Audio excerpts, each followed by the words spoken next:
All right, guys, welcome back to another episode of Saturday Standouts. My name is Caleb Skinner. You can follow me at my Twitter handle at CHSNoel down there in the bottom. To my left here, or your guys' right, depending on how you're looking at the screen, is my co-host Sam Daring. You can follow him at his Twitter at Sam_Daring68. And then, of course, we have a special guest in here tonight, Garrett from Iowa, which is also his ad on Twitter, one of our big Bears fans, huge Bears fan. He's coming in here to talk a little bit about the NFL draft that's tomorrow. So I just want to go around and ask you guys real quick, how excited are you guys? And I just feel like it kind of, approached us very quickly, this year. Like it didn't feel like that long ago. I was sitting there saying, man, we've got so much time before the NFL draft. And now all of a sudden, here it is tomorrow. It's crazy, man. I mean, Caleb, I remember us, doing our in-season shows when we were predicting, doing our season standard, like weekly standouts, and then looking at, top guys to look at or like disappointing. I remember doing like those formatted episodes, and here we are now. Like we're doing mock drafts, and now we're a day before the draft. It's exciting, and you're right. It came so quickly. Yeah, definitely. It just kind of stuck up on us out of nowhere. It seemed like, about a week ago we started talking about breaking down tape and stuff like that, and now we're drafting tomorrow night. I'm super pumped. There's been a decent amount of movement already. There's a lot of rumors about teams wanting to move back, trying to get more draft picks. So I think it's going to be what do you guys rate this show? Can I swear? Is what I'm getting at. Oh, yeah. I mean, we'll just make it explicit. You're good. Yeah, you can go ahead. Yeah. I think it's going to be a clusterfuck of a draft. I think there's going to be I don't know how much time they give them on the clock, but like if they got 15 minutes to make their pick, I think there's going to be a lot of picks coming in at 14 minutes and 58 seconds because the teams have been on the phone for the previous 14 minutes and 57 seconds. Yeah, it's going to be interesting. We were talking about it a little before we were coming on, how this thing, like you mentioned, Garrett, could be a clusterfuck. And I'm highly expecting that. All the rumors that are coming out right now, and that's kind of what we're going to attack in this show for you guys. What are these rumors that are being flying around? How truthful are they? What are we really going to be looking at? And one of our, people, my co-director for the Unwrapped Sports Network, a co-contributor for you guys, Mark Belleville came in and let us know. Tell me my 49ers aren't going Mac Jones at 3. I think that's the perfect place to start because we obviously know that 1 and 2 are most likely, or 99.9% is going to be Trevor Lawrence from Clemson, and then Zach Wilson at 2 to the Jets from BYU. So that leaves us at number 3. We've talked about this, in past broadcasts as well, but there's been a lot of speculation, a lot of rumors floating around. Kyle Shanahan came people at the number 3 going to be Justin Fields, Mac Jones, Trey Lance. Those are 3 quarterbacks. Who else could they be looking at there at the 3 position? Why move up to 3 if you're not going to get a quarterback is a question mark. So what do you guys see the 49ers doing? I know we talked about this a little bit before we come on, but just to give the fans some interaction here too, what are we looking at for the 49ers, and do they need to go quarterback? If they don't go quarterback, where do they go? And if they do go quarterback, decide to go quarterback, who do you think they should take out of those 3 quarterbacks that are right after our top 2? I absolutely think they should be taking Trey Lance. I've seen a lot of talk that Kyle Shanahan's a big Mac Jones guy, and then I've also seen that they might go with the front office standpoint and roll with a guy like Trey Lance. But I think should they take a quarterback? Absolutely. I mean, I think if they give away all this draft capital for Mac Jones, I mean, like I said before we went live, I don't understand how Caleb, I remember saying during our show, I've always said Mac Jones is better than people give him credit for. I obviously didn't think he'd come out and have this showing of a season and be in the running for the Heisman this past season, but he started 17 games in college football. And that gets you, somehow about like potentially being the 3rd pick of the NFL draft come tomorrow. But I think they would because the thing too is, yes, I can understand Trey Lance being a risk of a pick.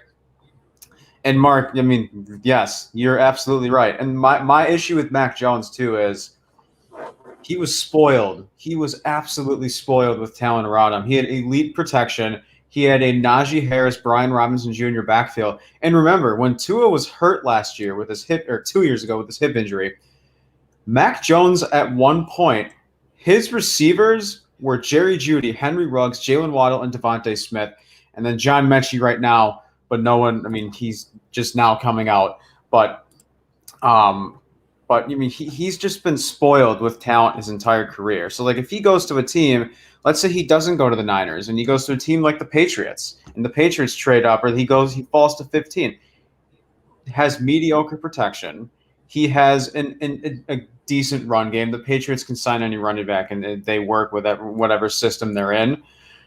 He has nobody to throw to. I mean, like, I'm very curious to see what Mac Jones, like, how he will pan out to be if he goes to a team that doesn't have any supporting cast. So in terms of, who they should draft, I absolutely think they should be going Trey Lance. Yeah, you aren't wrong with anything you said. I mean, you take away, get rid of all this. They got the DUI talk out there. They got he was surrounded by great players talk around there. He always threw to an open receiver. And it's like, well, yeah, but to always throw to an open receiver, you have to make the right reads. So you have to be a smart football player. But, I mean, you take all these quote-unquote knocks away. When you look at Mac Jones, you know what you are getting. He does not have a high ceiling. Mac Jones is Mac Jones. And I really think trading up and giving up all this capital to pick him up at number 3 was a stretch. I mean, I did not see a single mock before these rumors started about the 49ers wanting him that had him going top 10. I mean, there were some that had him going in the second round. And yes, thank you, Mark. I have said that multiple times, that he is a cheaper version of Jimmy G. That is 100% true. But I think he could very easily get picked up 15 to 20, and I think he's a good pick there. I mean, in the Unwrapped draft, check that out on YouTube. I was GMing the Bears, and I took him at 20 because he was still on the board. And I don't think if he's on the board at 20, you can pass it. Or if he's on the board at 15, you can pass him because he's a good QB. But he is what he is, and he does not have the ceiling to be spending the draft capital to get up to number 3. It's a lot of the reason I was so upset with, and I'm going to bring this back to the Bears a lot because that's the team I follow the closest, but it's a lot of the reason I was upset with the Bears signing Andy Dalton. It wasn't so much that they signed Andy Dalton. It was that they paid him $10 million. They overreached. They gave the guy way more than he was worth. And I think they're doing the same thing here if they go Mac Jones at number 3. They're just overreaching and giving up more draft capital than they had to if this was their guy. I think you very well could have easily picked him up at 10 or 12, and definitely in that, if they were in the 15. I don't even remember where they traded up from. I think it was 12. 12, yeah, I was think 12. Oh, not quite possible he's there at 12. And I think something to pay attention. Go ahead, Gil. And I think something to pay attention to is that, after the moves that we saw today, with Teddy Bridgewater going to Denver, Denver's not necessarily looking at a quarterback there at, I think they're sitting at 6 right now in their draft position. You could have easily gotten one of those 3 guys at the 6th spot if you were able to make a trade with Denver to get into that arena. And now you made a move too soon. You kind of take yourself out of that running. So that's question mark. I mean, even with the Panthers, they know they're going with Sam Darnold, but those teams could still go and get a quarterback at those 2 spots, but they're more willing to probably give it up for draft capital later, knowing that they've got a quarterback that can at least get them through this year. And, if next year, they can allow whatever happens to happen. And if you need to tank, you tank. But at the end of the day, I don't know. They moved too soon. Not a very, you got what you got out of it. You gave away a lot for it, right? And none of these guys are proven commodities for you to be like, yes, that's a great move up to number 3. Trey Lance, not enough film, not enough proven stuff on film. It hasn't been up against the best competition. Mac Jones, he's an Alabama quarterback, 1-year starter, looked great last year. But he's an Alabama quarterback. He doesn't flash anything for you. He's a game manager type, like Mark is saying right there. Jimmy G, just cheaper. I agree with that wholeheartedly. And you look at it and you're like, Justin Fields, maybe, but Justin Fields is starting to slip down drafts too. And then he's got all of his question marks with there's something with his, he has some medical concerns. I forget it's specifically what it is was just coming over. Like he has family, like it runs in his family. He has epilepsy. He's battling And epilepsy. every right, single which member of his family has outgrew it by the mid Right, 20s. right, It's under control. right. I right, which don't is not a see huge that deal, being an but it's issue. I mean you take right, and it's just who is Kyle Shanahan looking at here? Apparently, he prefers Mac Jones, which has been made evident or known. But apparently, the front office and the brass of the organization that are the 49ers, whereas I mean, I don't even know who's in their front office besides Lynch. So, Lynch and them prefer Trey Lance at the position. So you're starting to get a little bit of, who wants who? Are we going to be able to agree at who we take at this position? What happens when somebody takes the quarterback that one side wants, the other side doesn't, and it doesn't work out? Whose job is that going to affect more? John Lynch is up there in the front office, or somebody up there in the front office, or, Kyle Shanahan. I think that's more telling on Kyle Shanahan's part that you got to make the right pick here, because if you don't, your job's on the line. So do you play it safe and go? You ultimately go with who you want overall to take here, and then if that fails, your seat just got infinitely hotter. I disagree with that a little bit. Pivoting to if the Niners go Lance, I like that move, and I think Shanahan is safe even if the guy busts, because you went to the bank, you pulled out a shitload of money, and you went up to the table to slap your meat on the table and make a risk. You slap your meat on the table and pick Mac Jones, it's a waste of time. You aren't taking a risk. You know what you get. I mean, if he goes out there, puts his meat on the table, and takes Lance, in 2 years from now, we're watching the 30-30 about how Lance had all this potential and he never made it in the NFL. Oh, well, he shot his shot. I think that goes a long ways.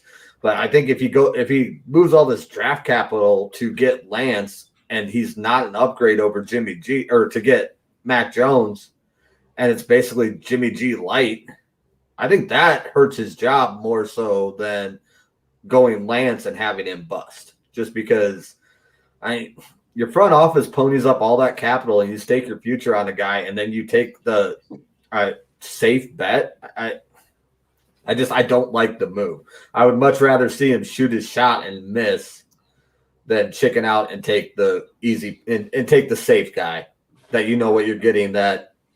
I don't want to knock Mac Jones too hard. And it's the same position I was in with Andy Dalton. I don't want to knock the actual guy that hard, but you trade all that capital to move up to 3 for Mac Jones. What are you doing? It's interesting too, because at this point you can't really grade how. I don't remember what I was watching. I might have been NFL Live, and they were saying the biggest winner is, maybe it was Max Keller first take, whoever drafts, whoever goes to the Niners at 3. And at this point, you really can't grade that, because Garrett, like you said, we know what we're getting out of Mac Jones, even though he did only start 17 games. Trey Lance has plenty of elite tape to show. I don't care if you're not playing D1 football or FCS. Not throwing a single interception is pretty darn impressive. I think he threw one back in October, for that one scrimmage. But I don't know what I was going to say, but I'll be interested to see that. I mean, at this point, you can't really grade it, and there's a reason why they want a quarterback, because they overpaid on Jimmy Garoppolo, and there's a big reason why his name kept on coming up as trade candidates or, cut candidates, is because the next 2 years, the dead cap is extremely low for the Niners if they cut Jimmy Garoppolo. Yeah, go ahead. Yeah, it goes situation, because going back to turn this into a Mac Jones positive podcast. You know what you're going to get. You plug San Francisco. If Mac Jones is not going to bed every night dreaming of San Francisco calling his name, there is something wrong with that kid, because that is the best possible place for him to land. I just don't think they need to go up to number 3 to make it happen. I would say San Francisco, or definitely New Orleans. More so San Francisco now, just because Drew Brees retired. But Sean Payton is an absolute mastermind. But yeah, we know what we're getting out of Mac Jones. It'll be interesting. And now today we also saw the Falcons are listening to offers for Julio Jones. I also read if they trade him before June 1st, huge dead cap or huge cap hit. And then if they trade him after, they save like, I think it was 12 to 15 million. I think it was around $15 million that they save. So that'll be interesting. And I also saw that, they're keeping all their options open. At the Senior Bowl or there's pro day, the Falcons were really, really into Kyle Pitts. And then they're taking all options and trying to trade down. I personally think they should go Justin Fields. The new GM, I've said this before, the new GM of the Falcons, I think, is from the Saints front office. He made a lot of indications that, Matt Ryan may or may not be in this team in the near future. Like, he's regressing. He's not getting any younger.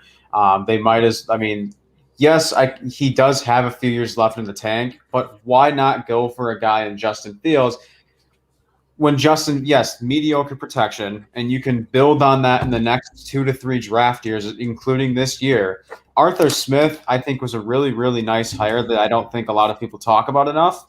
And you're now bringing in, yes, you may or may not have Julio on your team the next 2 years, but you're also bringing in Calvin Ridley, who has, made himself a case in the next year, maybe even now. I know some people even view him as a top 5 wide receiver. And Matt Ryan's not a mobile quarterback. So, the amount that Arthur Smith and that offense could do with a mobile quarterback like Justin Fields, and I'm not knocking. What's annoying is, people also they only seem to think about the Indiana and the Northwestern game for Justin Fields. And that wasn't just Justin Fields. That was the entire team. That secondary got exposed. I think it was the Indiana game, and then 2-3 interceptions Justin Fields threw. Yes, and people immediately threw on the knock on Fields that he couldn't show up in the big games. And I think Lawrence and Wilson at this point should be the only guys starting day one, but we could very well see Fields depending on where he goes. Depending on where he goes, we could very well see Justin Fields be a starting quarterback week 1. Yeah, it's real interesting what is going to happen after pick 3. Everybody assumes, at pick 3 that the San Francisco 49ers are going to take a quarterback. After that, things is where it gets a little messy, where Garrett was talking about earlier, how it's just going to become a cluster of what's going to happen. Atlanta can move back because they're sitting at that 4 spot. They could go after a guy in Kyle Pitts, who is an elite athletic weapon on the offensive side of the ball, especially with the Julio trade talks possibly happening after the draft, that being maybe during the draft. We'll see what happens with that. I think they should go quarterback as well, but I think you still take the Pitts, which I think it is at that point. You go after a weapon like that to make your offense even more lethal, especially in a division where you have to score points, because the Saints score points and the Bucks score points. Carolina can try and put up points, but they rely a little bit more, trying to stop you instead of just putting up points. And then, with Sam Darnold coming in, Teddy Bridgewater, obviously that happened today as well, moving over to Denver, which we'll get into a little bit later. So you got to be able to put up points. So you could really see them just trying to utilize that offense even more than it already has been. Whether that's successful or not, that's fine. If it doesn't turn out to be successful, then you make your move for your quarterback next year. So I can kind of see why they would go in the direction that we're hearing them, attempt to go in, and, keep Matt Ryan for another year, see what he's got left in the tank, and then move on from there. I like Atlanta to trade back. Just they're taking calls. They're going to need draft capital in the future because, like you said, with Matt Ryan, definitely going to be in the QB hunt next year. I think. I don't. I have a kind of controversial take. I think there is one QB that should go in the top 10 this year. Wow, that's I don't, and it's changed a little bit with the trades and the moves. I mean, obviously San Francisco's in there for a quarterback, and the Jets are going after Williams, which I don't see that has a upgrade over Darnold at this point in time. I mean, it has the potential to be, but I mean, the kid played 16 games at BYU and lost big games. Oh, Yeah. Why is he jumping Fields? Why is he jumping Lance? I mean, why is he even jumping Jones? I mean, he's Mac Jones against worse competition. It's the playmaking ability that he's able to do. When he's able to be outside the pocket, the flick of the wrist, everybody is falling in love with that now after what Patrick Mahomes has been able to put out there and been able to show. But not everybody is Patrick Mahomes. You know, they can try and resemble the things that he does, but not everybody is that quarterback that can make the plays with just a flick of a wrist while he's in midair. You know, not a lot of people can do that. Maybe Zach Wilson can. I'm not saying he can't, but I mean, he is a very athletic, very talented quarterback. You have to recognize that, and he does have good arm strength, and it's just a flick.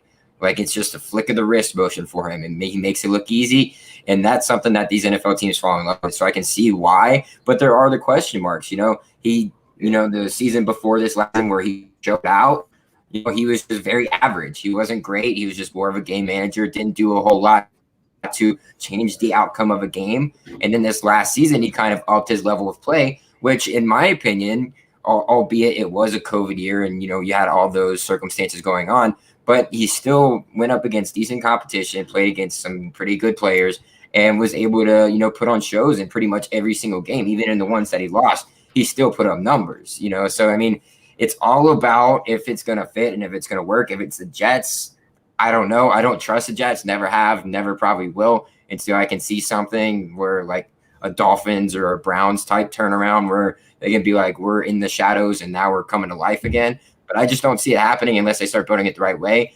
They did overhaul everything, so maybe it's a fresh start on all, you know, all levels. So maybe that'll work better for you. But they tried that last time and it didn't work. So maybe we'll see that happen here. But, you know, looking at the 4th spot for Atlanta, I think they'll most likely go Kyle Pitts unless they get an overwhelming package for which they could. We don't know what's going to happen. But, you know, we'll move on from there and we'll talk about what happened today. Teddy Bridgewater being traded to the Denver Broncos for a 6th round draft pick. Garrett, what are your thoughts initially on what happened there? Who do you think won that trade? What do you think is going to happen from the Broncos side? What are we now know Sam Darnold is going to be the starter for the Carolina Panthers. Do you see any of those teams taking a quarterback in their current position still, even after the trade? I don't think so. I think Carolina, and I talked about, I can't remember what show it was on. I do a bunch of them, but we had the Sam Darnold versus Teddy Bridgewater talk. It might even been in the chat, not on the stream. And as soon as Carolina traded for Darnold, Bridgewater was done as the starter. There was no question in my mind what direction. And I was the one who played devil's advocate, not saying that would be a nice quarterback battle because Teddy, you know, is a vet and Sam needs to prove it, and you know you could probably switch them and interchange them. Now, obviously, that has all been, you know, wasted and, you know, behind us because of the trade that happened today. But yeah, go ahead, Garrett. Sorry. Yeah, no problem. And so Bridgewater was basically on his way out from the get-go. On paper, the Broncos definitely won this trade because picking up a QB for like Bridgewater for a 6th round pick is a steal. Like, he is way more valuable than a 6th round pick. In reality, I think it was a good move for both organizations. The Broncos got way more value on paper, but as soon as Carolina made that Darnold trade, Bridgewater was worth basically nothing to them for trade value because they had to get rid of his salary or they were going to be paying him to sit on the bench. Those were their 2 options, was move him or pay him to sit on the bench. So they got a 6th round pick out of it. They didn't have to cut him. They didn't have to pay his salary. So they're happy. I'm sure the Broncos are happy. I mean, I would be happy if I was in their shoes having Bridgewater there. And now they don't have to worry about a guy slipping because Bridgewater, he's a very good QB, but he is a little bit older and he is one of the more mobile quarterbacks that takes some wear and tear. So, and yes, the Bengals need to draft Sewell. That's I was in a mock draft where I had the Bengals and I contemplated like trading back or doing some crazy stuff just for fun. And then it's like, no, there's no there's no package that moves the Bengals. They need to draft Sewell. If Sewell's gone, I can see them trading down, maybe like in the top 10 for a guy like Slater, but you have to take Sewell at this point. If they take Jamar Chase because Joe Burrow's trying to recruit him, that would be ridiculous. I can understand a wide receiver need because A.J. Green is now gone. You still have Tyler Boyd and T. Higgins. You can wait till day 2. Mm-hmm. Far and away. Yeah. Especially in a deep wide receiver class, you could easily wait there. I think Sewell is the only choice there for you to take. It's a match made in heaven. We talked about that before. It's if they don't, they're stupid. You know, that's a problem within that you guys got to figure out how to fix, because there's no other pick other than protecting Joe Burrow at this point, especially after watching what he had to go through last year and then ultimately the injury. But back to, the trade that happened today with, Teddy and the Broncos. So I ultimately think either of these two teams could still go out and get a quarterback. Denver less likely than Carolina, in my opinion. Carolina is more likely to get a quarterback just because Denver does have Drew Lock. And I think that's a great move on Denver's part to bring in somebody like a Teddy Bridgewater to kind of push Drew Lock. I know you could say, yeah, in the past they've had people like that, but you're talking about Trevor Siemian, Jay Cutler, or like nobody you never to push to get that starting position. Teddy Bridgewater can be a starting quarterback in the NFL. So that's going to push Drew Lock to, up his game a little bit more. He might not start right off the bat of the season. Teddy might get that. But if you start to see Teddy slide off where, Drew Lock starts to show some promise and practice throughout the season, you can see Drew Lock start to be like, okay, I got to get my ish together, or I'm not going to be in the league, or I'm going to be a permanent backup for the rest of the time. And Drew Lock's got, the swagger or the mentality that he doesn't want to do that. You look at him, the way he carries himself, he does not want to be a second string quarterback or, not be in the league at all. And so maybe for him, this is what he needs. And I'm thinking that's what, John Elway and the Broncos organization is thinking. Maybe we can get Drew Lock back on this role by bringing in a quarterback that will push him for playing time and become a starter, especially a veteran like Teddy Bridgewater. So I have a few things, and I think I've said this before in our previous shows where the Broncos have – how's it going, Alex? The Broncos have, they've never banked. It's been a while since they've banked on drafting a quarterback. And my issue with – that's my biggest issue with them, trying to draft a quarterback. And, Garrett hit it right on the money. Now they don't have to worry about a guy slipping. I think, Caleb, you put this in the chat earlier today. Teddy Bridgewater brings in pressure. A 6th round, you only give up a 6th-round pick. That is an absolute steal. I don't see them drafting a quarterback at 7. I think there were also reports that came out today that, they can still consider a quarterback, which I guess I don't know. I don't understand at all, especially at 7. And another thing to point out is John Elway got promoted, so he's not the GM anymore. And, that might change a little bit of perspectives. That might change, the way the Broncos approach their draft, starting with the 7th pick tomorrow. Yeah, definitely. And locked out is 100% right. And the other thing with the Broncos, there's a lot of people talking about how you have to shoot your shot to get your QB this year because next year's class doesn't look good. They say that every year. Yep. Nobody had – outside of Justin Fields and Trevor Lawrence, nobody had these top 5 guys in the top 5. Maybe Mac Jones. Going from the class next year, judging from the class that we know this year, it's definitely better. But people always come out of nowhere. Mac I don't Jones, know who was right, and I don't know Wilson. Who was higher. You're right, and I don't know which one of us was higher on Keaton Slovis. Some people had him as their QB2. He was kind of up and down all season. Yes, there was, the Pac-12 did play the least amount of games out of the Power 5. But Keaton Slovis was up and down. You didn't see a ton from Jaden Daniels. I know, Caleb, you're higher on Spencer Rattler than I am. He did start to come out later in the season, get a little bit of his chemistry going. I started to see a lot more of him, early on in the Texas game, late in the Texas game when he started to get his – feel and the chemistry going. But, it's Sam Howell and JT Daniels for me, and Desmond Ridder. But, I mean, that's way down the road. But if you want to judge right now, it's definitely better than next year, because next year you don't really know outside of guys like Howell. And people are very, very high on Spencer Rattler.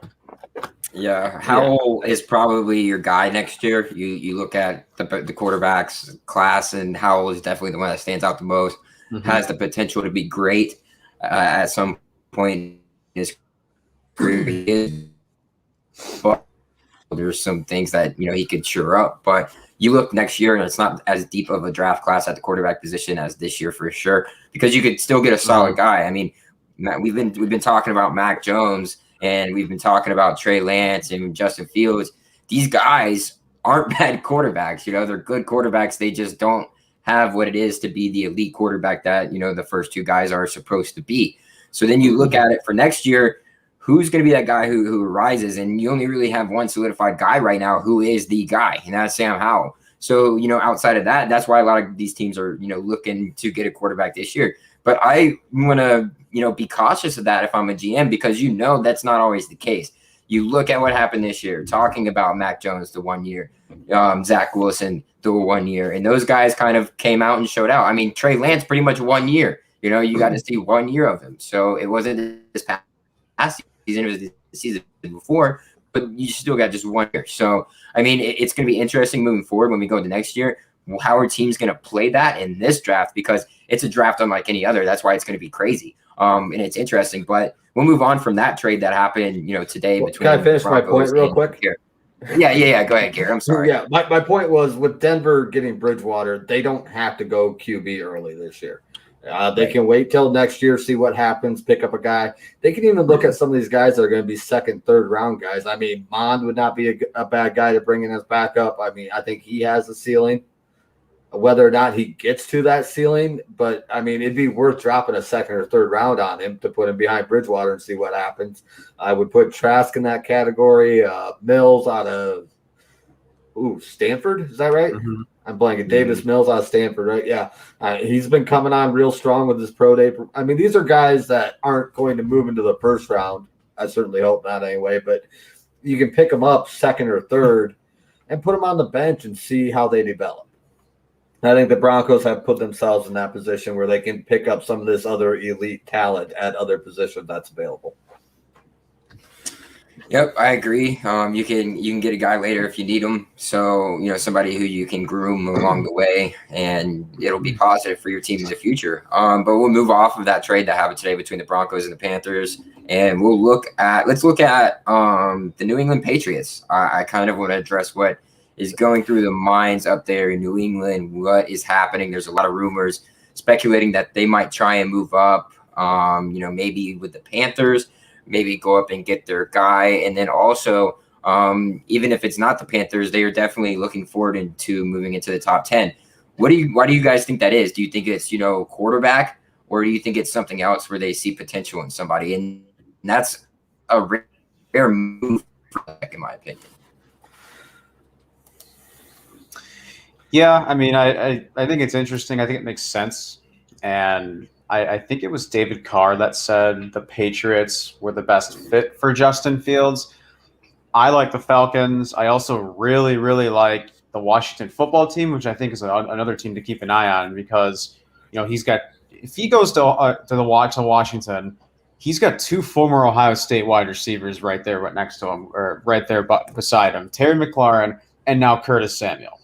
So I think Washington is another team to keep an eye on. If they trade, I think the one guy they're eyeing is Justin Fields. And, I think at this point, if Mac Jones doesn't go to three to the Niners tomorrow, I think the Patriots can either risk letting him fall to 15 and see if he does fall, or trading up right outside the top 10, like 2, 3, 4 picks up. With potential teams, because I think if Mac Jones doesn't go 3, there's a strong chance he might not go in the top 10, in my opinion. And, if Justin Fields is taken, I think I said this earlier, I think they're going to go with one of the Bama wide receivers. I would definitely say Jalen Waddle, or they go with a defensive piece, a Micah Parsons guy or Jeremiah Owusu-Koramoah. depending on who is still on the board and which one they view higher. And I think Kyle Van Noy is also back with the Patriots. So I mean, they need an offensive piece, and Julian Edelman failed his physical a few weeks ago, and they ended up cutting him. But he was also contemplating retirement the past few years. So I'll be interested to see if they actually do that. I mean, I think it would make sense, but yeah. I like the Patriots to move back if a QB doesn't drop to 15. I think if Sam I think Sam's right that if Jones or Fields drops to 15 somehow, they would pick him up. But Belichick gave an interview where he said that the phone was ringing a lot more for moves back than moves up. So I don't know that there's a whole outside of Atlanta who probably wants a big package. I don't know if there's a lot of teams in that top 10 looking to move back. And Belichick's a genius at finding defense or finding talent in general. He got Brady in the 6th round, and he seems to have a knack to take. I use the Madden analogy a lot, but he seems to have a knack of taking a bunch of players that would be rated 75 in Madden and turning them into a 98 rated offense. So I like them moving back. Belichick just in there until it's his pick, and at 15, picking up the phone and finding out what people will give him, how many more picks he can pick up to find those guys he can turn into good players. Yeah, it'll be interesting. I think the only way they would move into the top 10 is to grab either a weapon or a quarterback that they think's worth it. But ultimately, I think it's, the prior, not the latter in that situation. You're looking to get a weapon for your team moving forward, as well as for this year for Cam Newton, because rumor on the block has it that the Patriots have been doing a lot of homework on Florida Gator quarterback Kyle Trask. Yeah, and I've also seen the same thing with the Steelers being very high on Kyle Trask as well. And if we think about it, Kyle Trask was in this conversation of quarterbacks, before the end of the season, and he played the Alabama and the good teams at the later half of the season. I think he kind of fell apart against LSU too, maybe, but that might have been put more on their defense than so him. But the game against Alabama did not look good. So I mean, there's games where it was all that. Right. So yeah, his bowl game he didn't look great in either. So I mean, he kind of fell out of that conversation when it came to that. Looking at that, what do you think? You think you wait to take Kyle Trask, because I think Kyle Trask is a decent quarterback. He's just got some development for it to happen. And if you look at it, I mean, Florida quarterbacks are when it comes into the NFL, not a whole lot, kind of the same way you look at like Florida State quarterbacks when it comes to the NFL. They might have one good season and then, just drop off and things of that nature. So, but there has been, I talk about the one successful Gator quarterback that I can think about, and was playing for the Chicago Bears, and that was Rex Grossman. So, I mean, if you can get a guy a dog, like he wasn't like in a world-class quarterback, but I mean, he got you to a Super Bowl. I mean, he didn't do it. Obviously there's outlines for that, but Rex Grossman was a decent quarterback, so if Kyle Trask can be a decent quarterback, that'll fit Bill Belichick's system great if they can build around him and put the pieces around him to be successful. So that's something to see too when we're looking at, what are the Patriots trying to do? Are they trying to move into the top 10 for just a, can't miss weapon that you need? Or are they trying to go get a quarterback? Or are they trying to wait for a quarterback later? Seems like they're trying to wait for a quarterback later, a guy like Kyle Trask, and then go ahead and get that weapon. I like this. Davis Mills seems to be a Patriots type QB, and I like the Patriots to either sit tight or move back. I mean, granted, for the past 20 years, they haven't really had a high draft pick to play around with. So, I mean, this very well could be the Patriots version of a tank where they're at number 15. So it's just, I like them sitting at 15 and going, not necessarily like straight best player available, but looking at what they want and taking, we want a receiver, a tackle or an edge rusher and seeing who the best player out of those three positions is available at 15, taking them, going home, or trading back and picking up more talent, one of the two. Right. And like they're also far at this point, they're very far from being a contending team. They lost a lot. They had guys retire like Edelman, aging guys that just aren't getting any younger. They're regressing. And, I think at this point, if Fields, if it ends up being too much for them to give up for Fields, I think they're safe going either Jalen Waddle or Devontae Smith, whoever's there. I don't think it hurts to trade down, especially with the position that they are also in right now. It'll be interesting to see what the Patriots do. I'm not entirely sure what's going to happen with them because they are sitting at 15, which is right there in the middle. You could move up, you could move back, you can get somebody decent there. And, moving forward, where are you going to get your quarterback to replace Cam Newton? Cam Newton's not getting any younger. He's not getting any healthier. He can't really throw the ball like he used to. So something to keep an eye on. Definitely keeping your eye on the Patriots. Alex coming in here saying Kyle Trask better in the pocket than Mac Jones. I can, slightly agree with that. I mean, Mac Jones does have pretty good pocket awareness, but he's not the type of guy that's going to move up in the pocket, move out of the way of rushing defenders or things of that nature. When you look at Kyle Trask, he's kind of got that sixth sense when somebody's behind him or coming around a corner where he can step up, move outside the pocket to be able to complete a pass. Something that you didn't see Mac Jones do a whole lot of. So I can agree with Alex. Any other rumors you guys want to touch on before we start talking, maybe sleepers or anything like that, later in the draft? Y'all want to talk about the Bears? Talk about the Bears because there's been a lot of conversation going on with the Bears and what they're going to do they're at pick 20, I believe. So, you're our Bear guy, so we'll let you lead that way, Garrett. I am deep in Bears Twitter. I got I follow a guy and actually had him on one of my shows once and talked to him DMs quite a bit that has some fairly close ties to Hallis Hall, and nobody knows shit about fuck. Nobody knows what the Bears are doing. Apparently, they want to move up for a quarterback.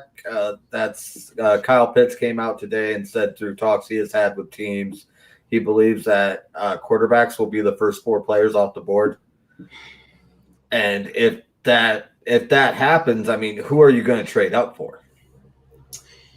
So, but apparently they're trying to make that happen, and they got a lot of holes, especially on the offensive side of the ball. Offensive line is a huge need.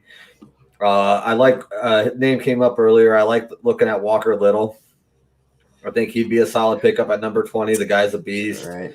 And that's what Christian was coming in here, and he had said earlier, I don't know if you still watch or not, but Christian popped in and asked, your thoughts on him. So you can kind of attack that while you're at it too. Yeah, I mean, I really like him. Very, very, very solid fundamental guy. A lot of potential, strong base, and he's quick, which is very important for a tackle.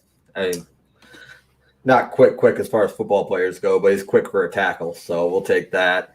But there is also a lot of offensive tackle depth in this draft. I mean, I think you're going to be seeing guys that 2-3 years ago or 2-3 years down the road would be top 20 picks going in the second, third rounds, just because you look at the top 5 offensive tackles and outside of Sewell, it's a coin flip for who's the best. And then there is a whole nother group right behind them at 5 through 10 that is also very good. So I like going offensive tackle in the first round, unless there's somebody you can't pass up. In the Unwrapped Sports Draft, I took Mac Jones at number 20 for the Bears because if Mac Jones is at 20, you take him. I don't realistically think he's going to be there, but if him or Fields somehow gets to 20, you go QB. So I think the Bears are really in a best player available situation. You just got to look and see. I mean, you get there, is Waddle still on the board? Because I think you take Waddle over an offensive tackle at number 20 if he's still there. And Bateman has been another name that's floated around. Rashad Bateman out of Minnesota. He made that offense in 2019 on their 11-win run. So before they ran into Iowa and got their teeth kicked in, got their ladder neck, but but no, very, very, very good receiver, and they need receiver help. This is probably A-Rob's last year. I don't think Miller's going to be there next year. Mooney is a very, very good number 2 guy. I don't think he's a number 1. I just think he's a very, very solid number 2, and that's where he's going to play. He's going to have a great career playing in the wide receiver 2 spot. But you still need a wide receiver 1. Yeah. So, you don't know what's going to happen with A-Rob. Is Surtain going to be there? Because I mean, they just lost one of their best cornerbacks. So, yeah, I don't know. I was hoping maybe you guys had an idea what the Bears was going to do, because I don't. Yeah, well, I was going to commend. Go ahead. Sorry, I was gonna commend you on what you were able to do in our unwrapped mock draft. And me and you I was with the Buccaneers, and you were the Bears in that draft, and we first made a deal where you were coming up. You gave up a second. You gave me your second round this year, and then a first round swap next year for the 32nd spot to move up in. And then you went ahead and flipped that around for not only moving up more, but a little bit of capital as well, which was great for you guys. I think you made huge moves for the Bears to be able to contend now, maybe at some point, or not just now, but in the next couple of years. And you went up and you kept the 20 spot, which was great. And you took Elijah Moore, who I think is a very underrated wide receiver in this draft. And then at 20, you got the pick right after that. Oh, yeah, sorry. I took Mac Jones at 21. Into something even 20 better and 21. Yeah. So, right. And then you took Mac Jones at 21. So you get a wide receiver quarterback duo right there. Boom, boom. That would be great for the Bears because they still have the capital later in the draft to be able to pick up pieces that they need. So I think you did a fantastic job there. Now, if that's not the case and they don't play it smart in terms of being able to get capital, trade that capital, and so what, then I think you stick with offensive line right now. We talk about looking towards the quarterbacks in the seasons following. You could probably get away with Andy Dalton for a year or two and get your quarterback later, right? So protect him. Do anything you can to protect Andy Dalton. The Cowboys didn't do a good job of that, and it just wasn't a good fit there. So I think the Bears are a better fit for Andy Dalton because they have a more reassured offensive line and can be able to place one guy in there, and it looks a whole.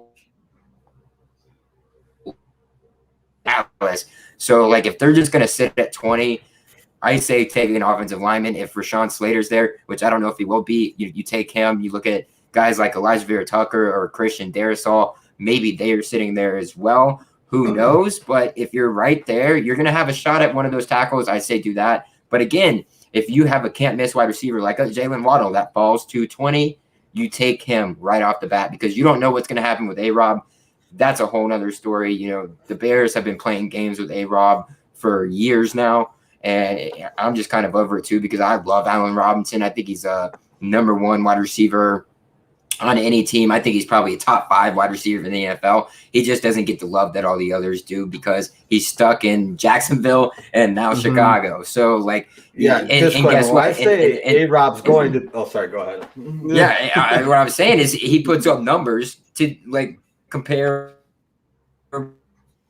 receivers, and he's dealing with Bortles and freaking Trubisky. Like, that's your quarterbacks, and you're putting up numbers like that. Like, that's insane. So if you give him somebody that can get him the ball actually, and he's not going to have to make some unbelievable catches like he does, this guy could explode. But the Bears aren't willing to pay him. They don't want to pay him as a number 1 wide receiver. So you either pay him or you hope to God that a wide receiver that's a top-notch wide receiver falls to you at 20, which I don't think is going to happen.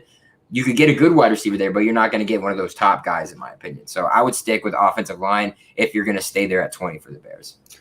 Yeah, and, when I think of the Bears, I immediately think of wide receiver and offensive tackle.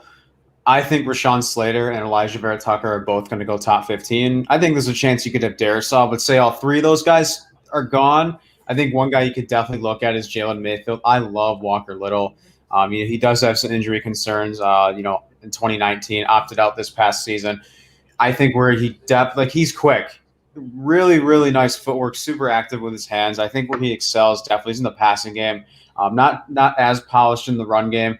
But I think Walker Little at 20, even in the first round, is a little bit of a reach. But I think if you can wait for him in the second round, take a guy like Rashad Bateman at 20, I think that'd be really, really nice. But a guy, another offensive tackle that I really like, especially for like building on the future, because I think it's either Massey or Charles Leno. It might be Leno Jr.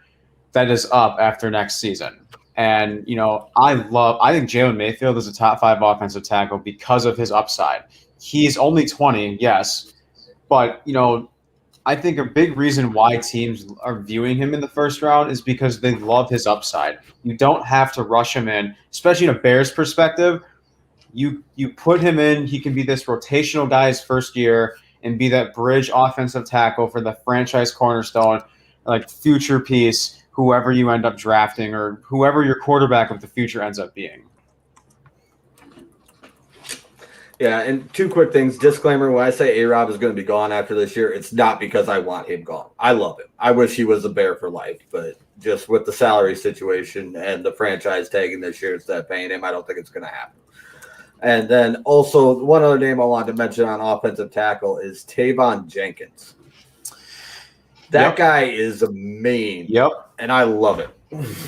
He is mean. He comes out and he knocks your dick in the dirt. So I would not be upset if they went that route, either first or second round, depending on who was available. Yeah, that would be a great pick. That would be a great pick. And then, let's talk about your team, Sam. Green Bay Packers.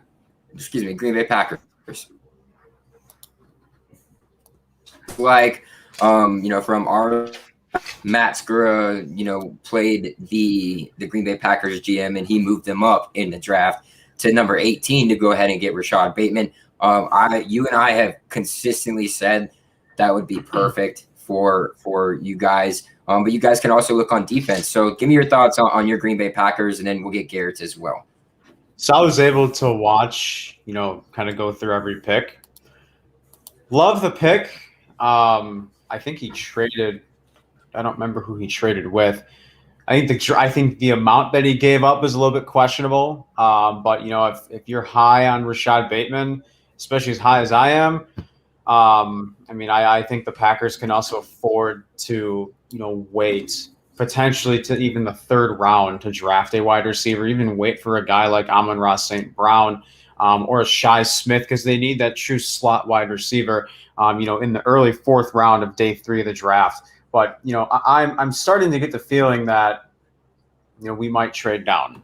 And I've seen a lot of rumors. I think Caleb, we talked about this like a week or 2 ago. We talked about last week because Matt had brought it up in the chat.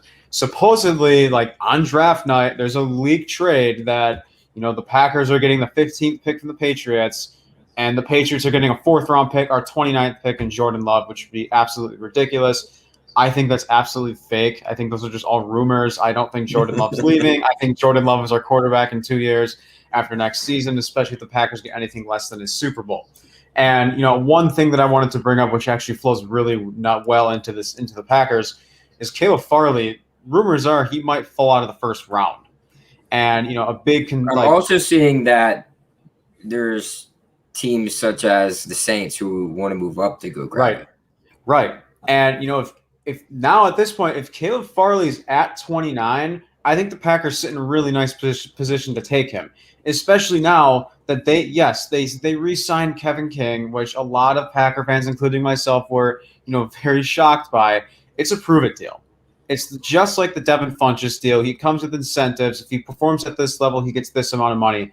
You don't have to rush Caleb Farley into the starting job. Kevin King's only on this 1-year prove-it deal. You can draft Caleb Farley, and, he can be that bridge corner. And another thing to point out is Brian Gutekunst has traded up the past 3 years for all 1st-round draft picks. 2018, he traded up for Jair. 2019, he took Rashawn Gary at 12, sitting at 12, but he traded up for Darnell Savage. And then this past season, he traded up for Jordan Love.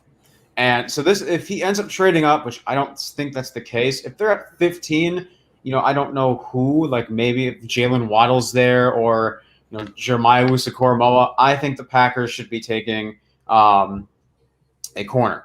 And this D-line class isn't that deep. I would love Levi. I know, Caleb, you're a big Levi guy to the Buccaneers, as am I. I would love Levi, but I also I would rather have a veteran defensive tackle on the market because there's a lot of good guys still there. Kawan Short, Geno Atkins, Sheldon Richardson just got cut a few weeks ago, saved $12 million in cap space from the Cleveland Browns. Like there might be some like little late round gems of defensive tackles. I know the Packers are really high on the Packers, like Milton Williams. I've seen a lot of Garrett, of Amir Smith-Marset. The Packers are also very high on. Spoiler: he's in my sleeper pick. It doesn't surprise me at all because I came prepared for that one. But yeah, I mean. Yeah, boys, and we'll get to the sleepers too later. We're not on a time limit tonight. No shows after us, keeping it blunt. Perry had something come up, so we're not going to be in a rush at all. So, feel free to, just keep talking, and we're just going to keep rolling through this hour. Okay, sounds good. Yeah, I mean, I think the Packers need to go corner. And I've said this before, like, I would love at least one receiver in this draft, but if we don't draft a single wide receiver, yes, I'll be upset, but I won't be as upset as I was last year. Especially, like, if we cut Devin Funchess, which I think we should, then I would be a little bit more upset. And if we take one at 29, I only want it to be Rashad Bateman. And, Garrett brought up Walker Little as well as did Christian. I would love Walker Little. And I was talking to my cousin and my other friend today. I said, hear me out. Ronnie Perkins in the second round. This is one of my sleepers that I can go more in depth on. But, the Packers don't know the future of Preston Smith. They restructured his contract. They don't know the long-term future of Preston Smith. And Ronnie Perkins is versatile. He's a guy that can play on the inside. He can play on the outside. And, in terms of what we're going to do tomorrow at 29, it wouldn't shock me at all if they trade down.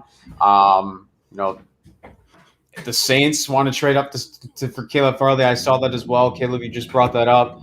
The Saints might be looking for trade suitors at the 28 to 32 range. But, I think at this point, re-signing Kevin King to that one-year deal does not and should not change any perspective on the cornerback, because I can totally see us taking two corners because of a deep corner class. And I'm really, really excited to see what Joe Barry is going to do, the new D coordinator for the Packers, because I would love a hybrid guy like Hufanga or a Hamza Nasruddin, in the mid rounds. Yeah, on the Packers.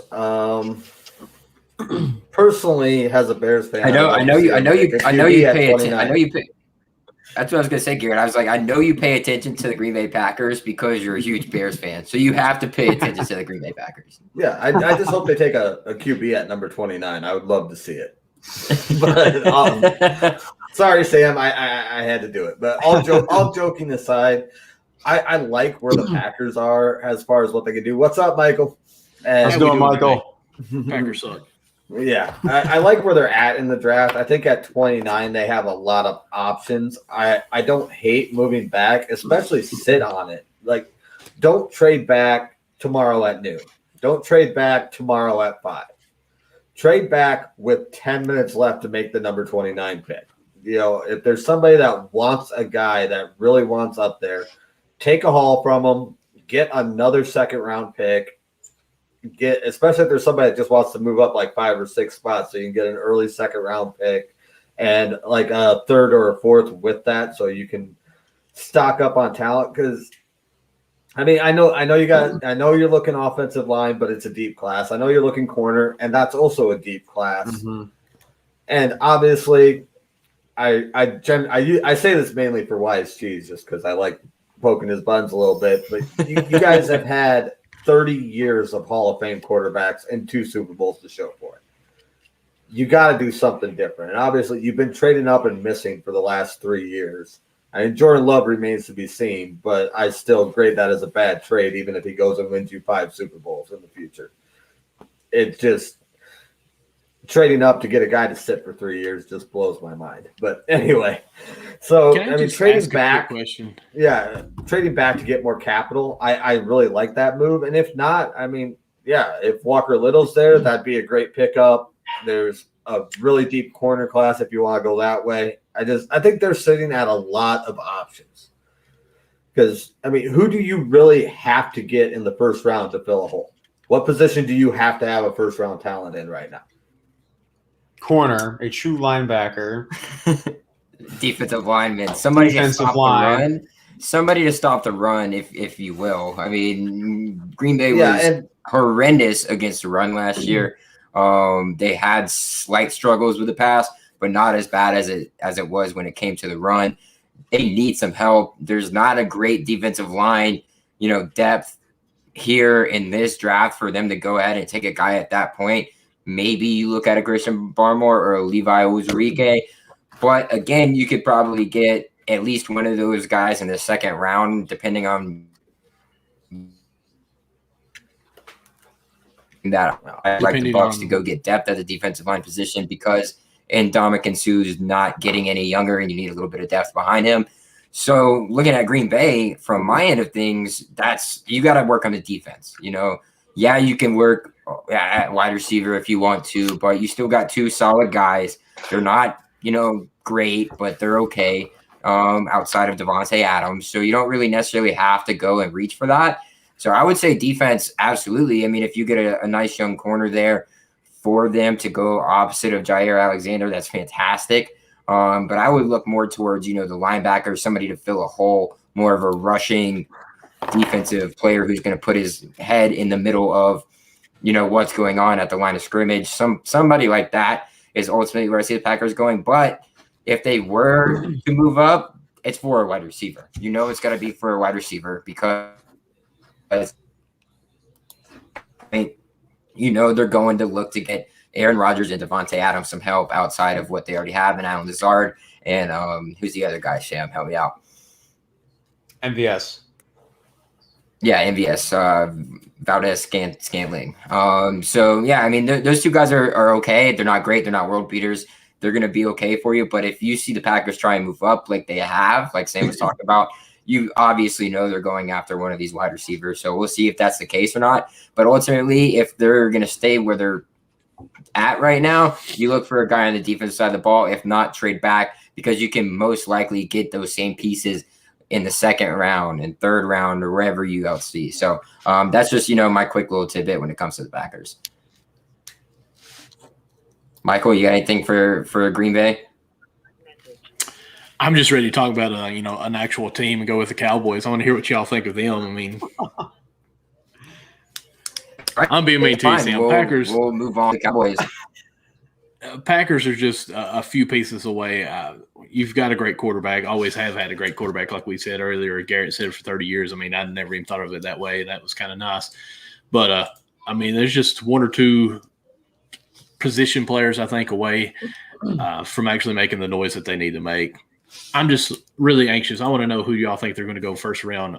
The Cowboys. I know we did our mock draft, and I went cornerback on that.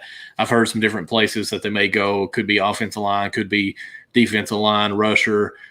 I'm sure you guys have already talked about it. I apologize. I'm just now getting in, and I want to hear what y'all think. Oh, we have yet to talk about your boys. We were hoping you were going to come in, and you are. So it's awesome. So we'll get right into it. But Network coming in here saying, "Hey, what's up? What's up, Unwrapped?" Yep. Yeah. So Cowboys. It's speculation that they buy up and go after Kyle Pitts. But I don't think that's a move you need to make here. You don't need to make that. Everybody wants to fall in love with Kyle Pitts because he is Kyle Pitts.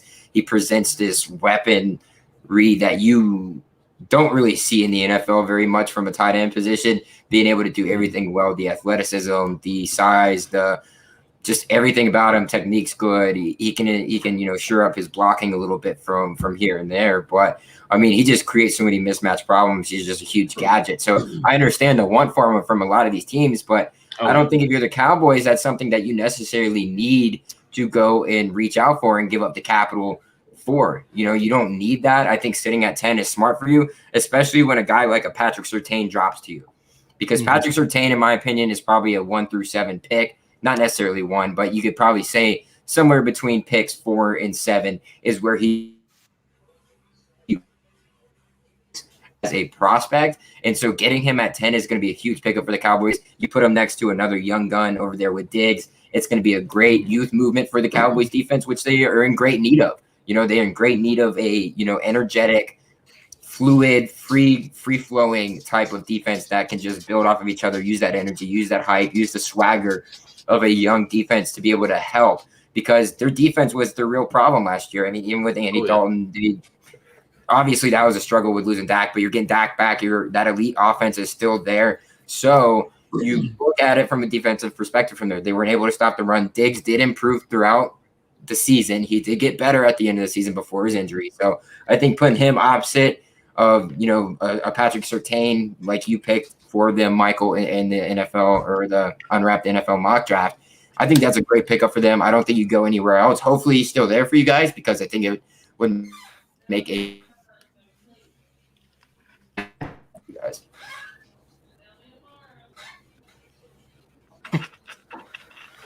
Yeah, I really like Surtain going there at 10. I think that's the obvious pick. Despite all the noise around Pitts, I don't think you need to improve your offense, especially in the first round. Maybe pick up some guys, in the later rounds, see what you can do there. But I like going defense first round, and I think Surtain's going to be there. He is definitely a steal at 15. I think you guys just sit tight, pick Surtain, go home. I think a lot of teams in this draft, the Niners are the prime example so far. I think are really overthinking it. I play disc golf and play a lot of tournaments, and par in disc golf is 3. And there's a saying when you're playing a tournament, you just take your 3 and go home. Don't overextend yourself. Don't get yourself into trouble. Just take your 3 and go home, and you can win tournaments. And I think there's a lot of teams that just need to sit back and take their 3 and go home. Take their pick, make a solid pick where they're at. Don't overextend yourself. Don't get yourself into trouble, including the Bears. Yeah, and what I'm interested to see too is, Patrick Surtain. I think Caleb's right. He's easily a top 10 prospect. Not so sure why he's dropping. I also think Rashawn Slater is an absolute possibility for the Cowboys, because that their offensive line is still very good, but we saw not necessarily signs of regression, but we saw they haven't been as good in the past 2 seasons as they usually are. So what I'm very curious to see is, I think Rashawn Slater's a strong chance of being there at 10, and I also think he's got a strong chance of not being there at 10. Especially if he's there at 10 with a deep corner class, I think Dallas can also afford passing on Surtain and taking Rashawn Slater at 10 and waiting on a corner. But, like Garrett said, both of these positional classes are very deep. And, they lost, Byron Jones a few seasons ago. They didn't really have a choice, and they waited to pay Dak. And, Trayvon Diggs is their guy now, but that's their only guy. They just lost a Chidobe Awuzie to the Bengals this offseason. They signed Keanu Neal, pairing him back up with Dan Quinn, who's your new D coordinator. Match made in heaven, yes, Pat Surtain. But if you have Rashawn Slater on the board, I think that'll be really, really interesting to see who you end up going with. One thing that I'm kind of interested in as I knock my phone down is, Sean Lee just announced that he retired here recently, and don't know if we may have to look in something there. Of course, we've got some different guys, but, the linebacker position, especially the middle linebacker, very important. Very got to be mental capability, very smart of the game, just know everything ins and outs. I don't think we would go ahead and change into something like that soon, or sporadic, since it's tomorrow. But I have heard some noise that even I just had it in my head. Pitt's dad has predicted that Jerry Jones may surprise some people tomorrow or shake up everyone in the draft. I hope that's not something legit that we do, because personally, Dallas Cowboys, and I hate to be this way because I know I'm the fan, but we're a good team. We just played very bad last year. We've got a lot of great athletes, got a lot of skills player athletes that are set in their spots. Our defense was bad. Our line was Zeke was horrible in my opinion. Tony Pollard outplayed him last year towards the end of the season. And I think some of it has to do with line. I think it's some to do with Dak getting paid, or not Dak, I'm sorry, Zeke getting paid a couple years ago down to Mexico too long. It happens, I understand. But, I mean, I could see us doing an offensive line. I could even see us going back.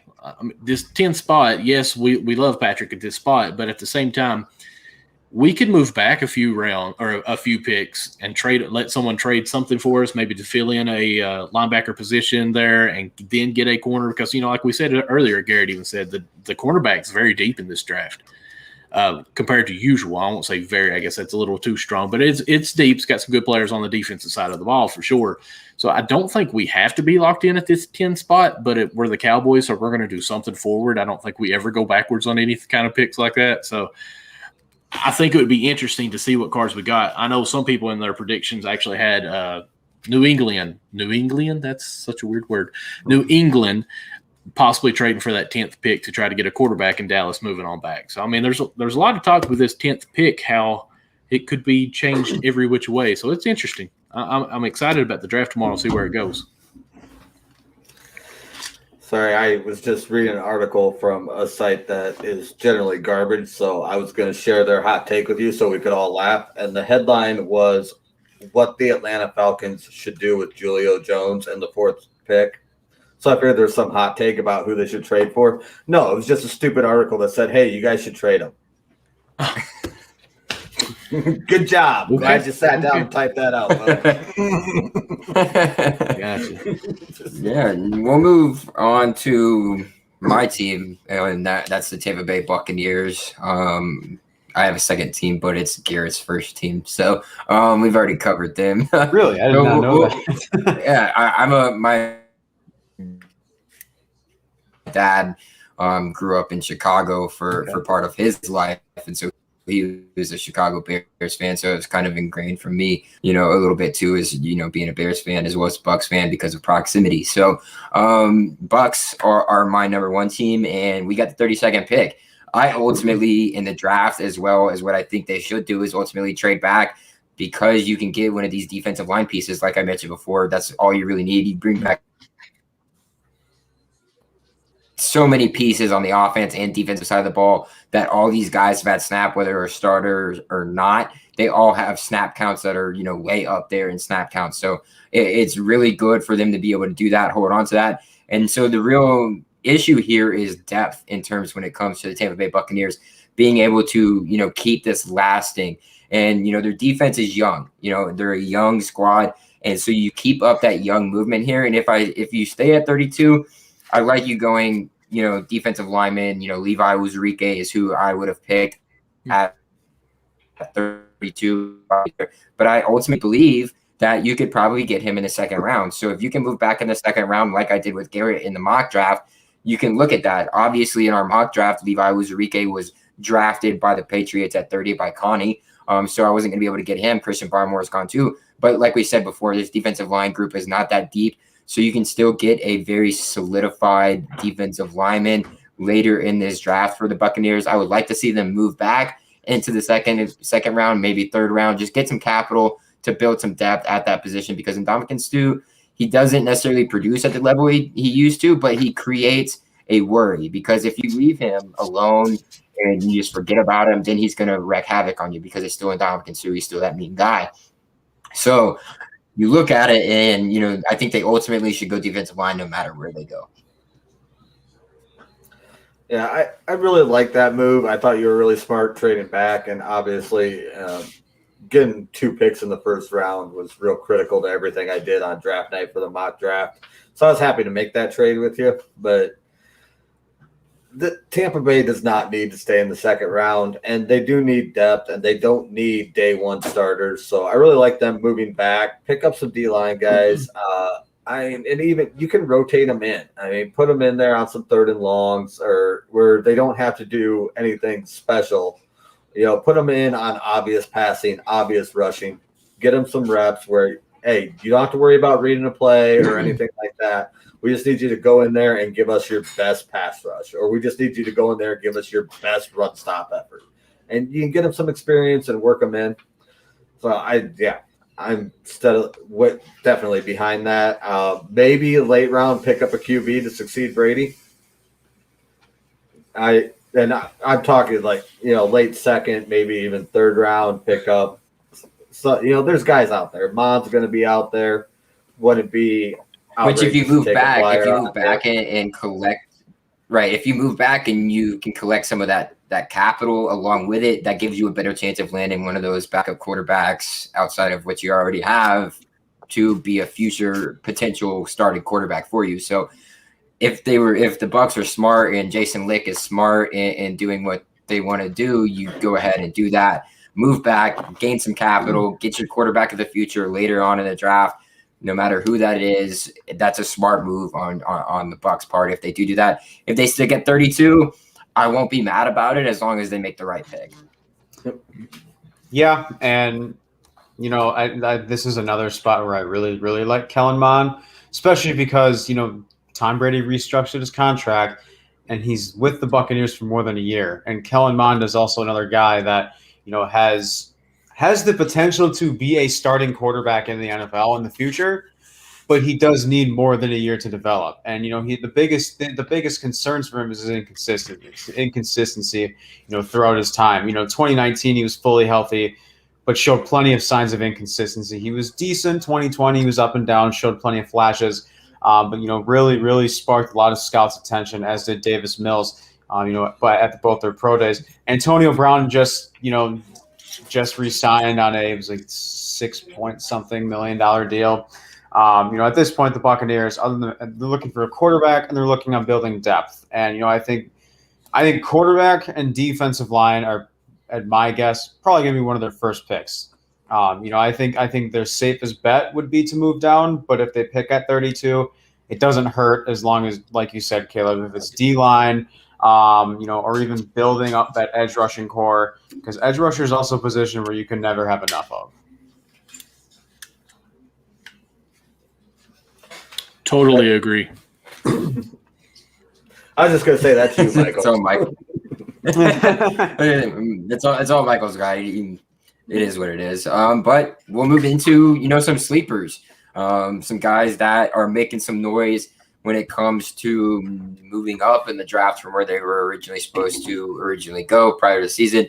But before we get into that, we have a question here from one of our close friends in the network, and Matt Skura, coming in via YouTube. What do you guys think will be the biggest surprise in the draft? And we'll go from bottom to top here, and we'll start with you, Michael. And he also, went ahead and expanded on that example, a different player drafted or a big trade in the draft. Michael, what are your thoughts, and who do you think could, make a splash that not a lot of people are expecting to make? Coming in here off the top, I would be afraid to say as far as splash, but I would say I could see – I know a lot of people are high on the quarterbacks in the order already, but I could actually see some of the quarterbacks changing. I'll say that as I'll say a hot take. Trevor Lawrence, everyone is very high on him, but I could see especially with this last season, I'm not going to say it's going to happen now, but don't hold me to it, Matt, but I could see some people thinking, okay, he did have a bad season. I say bad season, but I could see somehow that he could slip. I wouldn't be surprised if it happened. I think the whole world would be shocked, but I could see a different quarterback going up there. Wilson looked really good, but I can see Sam's mouth already dropping here as I say this. But I'm just saying, these quarterbacks, here's what's crazy. And I want to ask this question too while I'm talking about this, if you don't mind. Last year when we did our mock draft, I had the Bengals. And, of course, everyone knew Burrow. But legit, I even said on our chat, I would rather not draft a quarterback number one overall and build that team with a line first to protect him. Granted, I look like a genius now because the dude got hurt. To me, when you got 4 or 5 first-round quarterbacks that are all going to be drafted here, more than likely one of those quarterbacks will be an elite star. 2 of those will probably remain a starter. The last one, or maybe even 2 there, are probably going to be traded in 4 years. So everyone is straight up high on these guys. Which one do we actually think is going to be the guy that is the elite? Which one is everyone going to fall on? So, I mean, there's got to be one in these guys that everyone's going to say, wow, we missed it. Like the Mitch Trubisky. I know you guys know that name. Everyone Jameis thought he Winston's, was the Marcus the Mariota's, Mariota Blake for sure. Bortles. If y'all were in the chat, I made Hoskins. a list of 25 reasons to not trade up and draft a QB, and it was 25 busts in the last 20 years. So I mean, that have been drafted in the first round. So that's just my big scare on it. Like, you've got teams right now that are probably 5 in the first round that are going to make a quarterback draft, and we know quarterbacks are the biggest thing that get drafted always.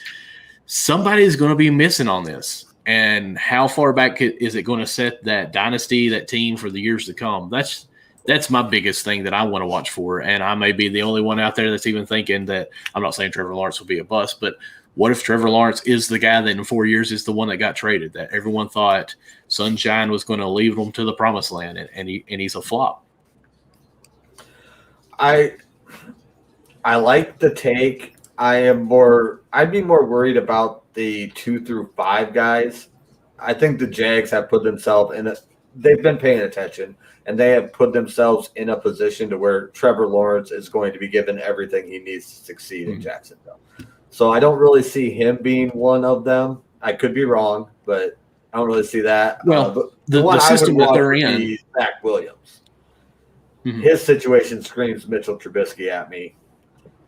Big Wilson, and bad. Zach Wilson. You're close though. Oh, sorry. Yeah, Zach Wilson. Yeah, you're close though. Yeah, one really good year, getting picked number 2 overall to an organization that is not going to support him, and he's going to be back up in Buffalo in 4 years. I could really see that happening. I realize they aren't the same quarterback, so please don't jump all over me on that because I've had it happen already. I'm not talking about the talent set. I'm just talking about the situation. They're both coming into the draft from a smaller school, played not the top level of competition, put up really good numbers. People are really high at them, and they're going to an organization that does not have a good history with quarterbacks. So as far as the biggest surprise in the draft, I'm going to take this question literally, and I'm not going good. The biggest surprise in the draft is going to be the Bears. And it's probably not going to be good.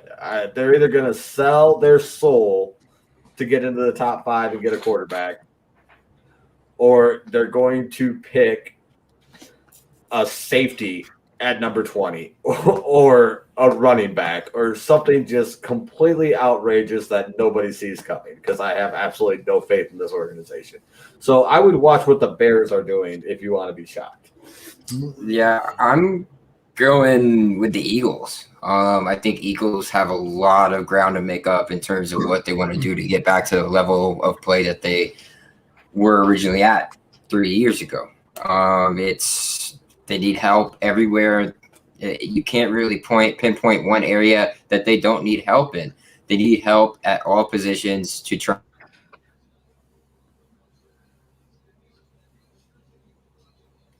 the first round for not only again like a second time, but maybe even a third. You know, if that's what you're trying to do, you're trying and win now, which the Eagles I feel like are always trying to do. They don't really try and build for, you know, future seasons. It's win now or not. The fan pressure's there, the front office pressure's there. They need to win now. They want to win now, and that's what, you know, Philadelphia is known for doing. They're not going to sit back and wait. So if you look at a team in this draft process that needs to make moves, it's just the most glaring, obvious decision to me for the Eagles to be that team, because they want to win now. They need to win now, and they need to utilize everything they have. They don't have a lot of trust in Jalen Hurts, which, I mean, I get, but, you know, you look at last year, your wide receivers, nothing, no help. So you get him help. Defensive line.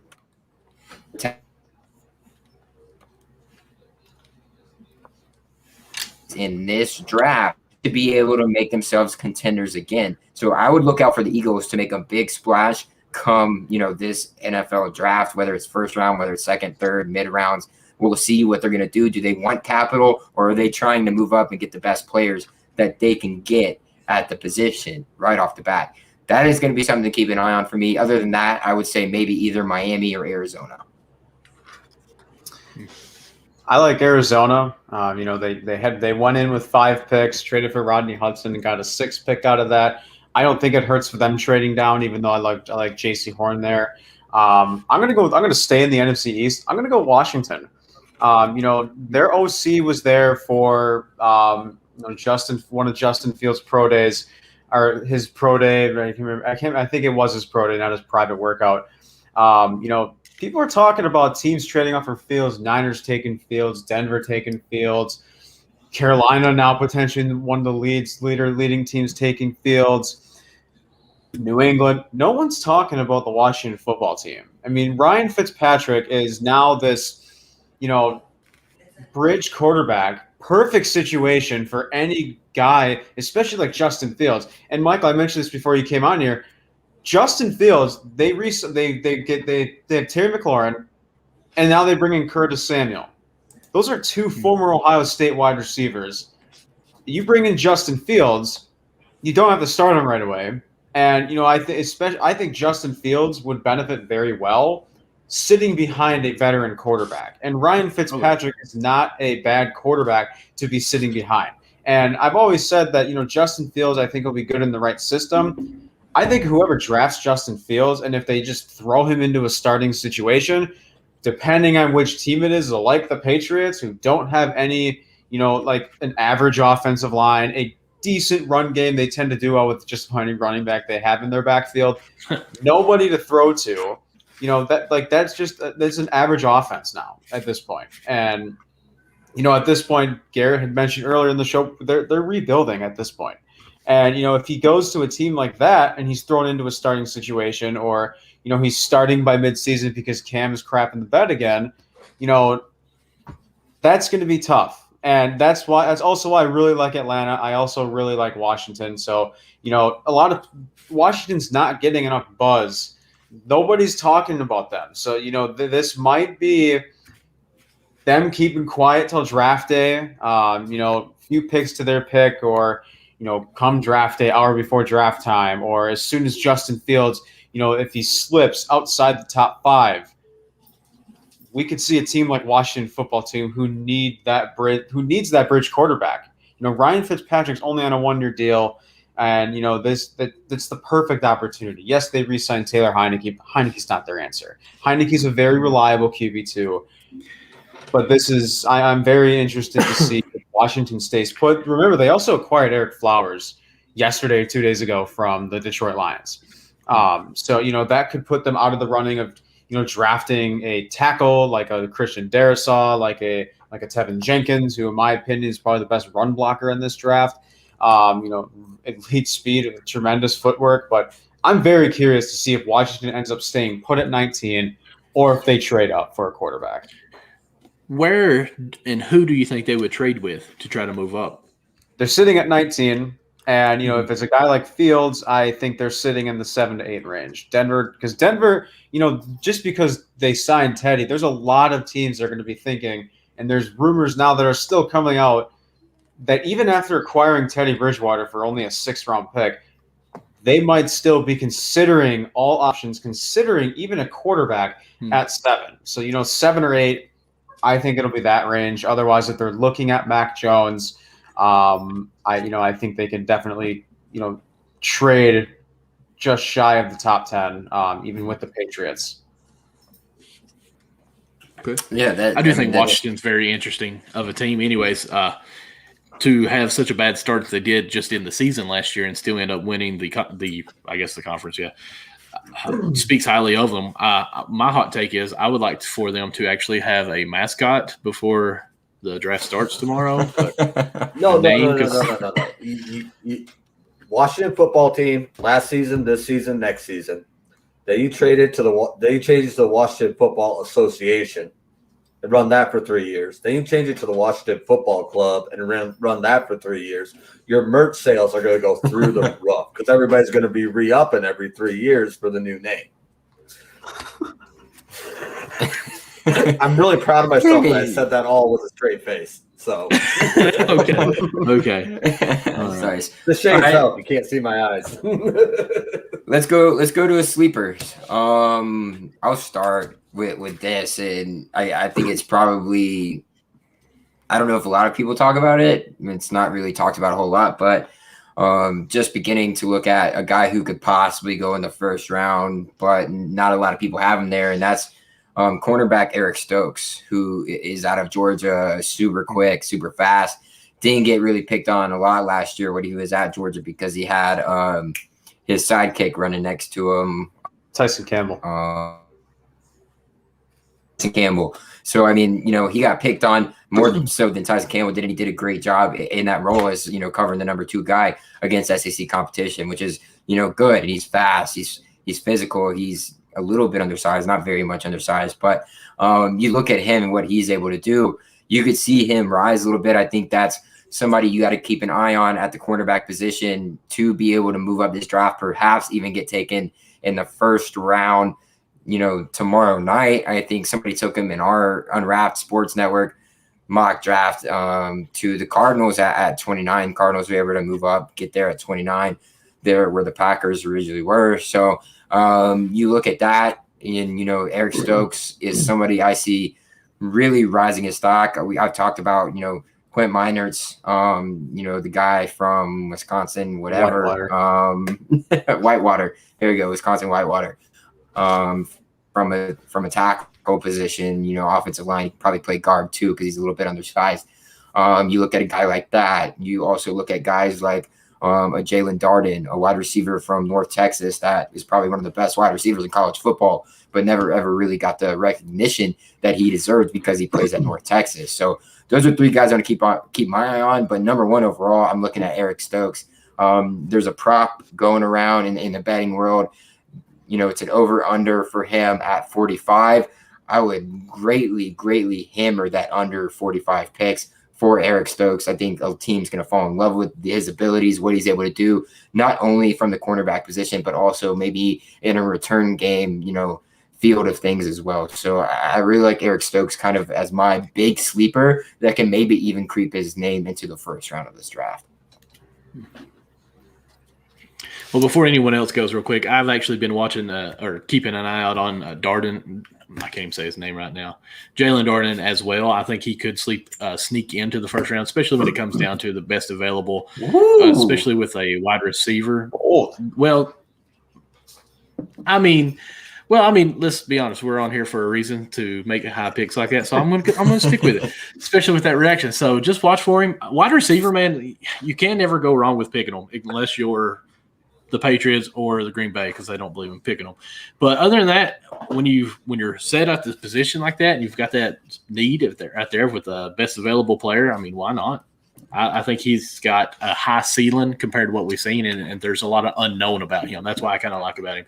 He's a fast guy, got good size, pretty good leaping ability as well. And like you said, it's kind of a twofold there. We don't know what to expect from him because it was Northern Texas, I think. But then at the same time, you don't know what his capability are because where he was. So I kind of like him. I've been watching him a little bit. I have a couple guys. I didn't go who's good. By sleeper picks, I went guys who are going to be steals in the later rounds as opposed to guys who are going to move up. Is kind of, and I went with 2 homer picks. You can take it either way. So yeah, I went with 2 homer picks because I think Iowa is really getting slept on. I think the Big Ten shortened season had a lot to do with that. First off is Alaric Jackson at tackle. I haven't seen him in any top 10 lists, and it blows my mind. I think the Big Ten is the toughest, and by toughest, I don't mean like necessarily talent-wise, because you could make the argument that the SEC offensive line and defensive lines are just as talented as the Big Ten's. But with the Big Ten, you get a lot more hard-nosed in the trenches football. You are down there fighting. A lot of run heavy. You're going up against Wisconsin. You're going up against Ohio State. You're going up against Penn State. And all these guys, they get big, mean, fast guys on the D-line. And you have to fight them every down. And he was a 3-year starter, never missed a game, no injury history. He was on every all Big Ten list put out by anybody for 2020. And he's just solid performance. I think he's probably going to go 3rd or 4th round the way it's shaping up, and I think it's going to be a steal for whoever gets him. Iowa puts out, especially from the line, they put out people that play good fundamental football and do what they're supposed to do. And I think he's going to be a steal. I cannot believe nobody has him in the top 10 tackle list. The biggest knock on him is he's not as mean. He doesn't have the nasty attitude, which, I mean, I don't like that because I don't think you can play in the Big Ten without being a nasty blocker. And I couldn't find the stat because it's college and they don't have as much in-depth stuff. But I would be willing to bet that he gave up less than 3 sacks his entire career. He does not let guys by him. And so I really like him. Any thoughts on Alaric Jackson? I realize I'm kind of coming out of the clouds here. I like him, and I remember looking at a mock draft like a month ago, and like that was one of the players. I'm in like the 4th, 5th round. I'm like, where's Alaric Jackson? Like, did I just scroll past him? He's sitting there like the 5th, 6th round. I'm like, I was really shocked to see that too, and I think he's a lot of upside, and I think the big thing that I think teams are going to take into account that we might see him be like a late day 2 pick, is his experience level. Playing like not just in the Big Ten, but his reliability. And like, especially like, where he excels, like he's an all-around tackle, but I don't think where he excels is definitely, as a pass blocker as well. Yeah, 100%. That's it. I mean, he can run block, but his strength is his pass blocking. Mm-hmm. Guys, I'm going to have to hop off here. It's time for my children to go to bed, and I need to tag team that with 3 little ones running around. Thanks for having me on here, guys. Yeah, appreciate having you, Michael. Thanks for coming in, Michael. All right. Yeah, Caleb, did you have anything? I know I'm getting a little deep, so if you don't. Yeah, I mean it's deep, and that's something, from that position I haven't been as well versed on per se. Sam has taught me a lot about that position this whole year that we've been doing this thing. So I haven't, paid quite as much attention to the offensive line as, Sam may have, but his name has definitely floated around. I don't know much about it. But you could see somebody from that one of the, no matter what deep position class you're talking about this year, whether it's wide receiver, offensive line, which are 2 of the, deepest, prospect groups this year, in my opinion, you could really go out and get anybody. Any of these guys could, be serviceable to your team. And it shows, just based off film and what they're able to do. So those are probably the 2 most deep prospect groups in this draft. So I would not be surprised if he does leap up ahead of some of these other guys. You look at, possible offensive tackles like Sam Cosmi probably falling back a little bit. And that's the name that first comes to my mind as somebody who might fall and drift off in this draft, as well as the guy from Ohio State, who I forget who his name is. But those are 2 guys you can – Wyatt Davis, you can see starting to fall back a little bit because people are starting to pay a bit more attention to guys like you're talking about, Garrett, and the Tevin Jenkins of the world, and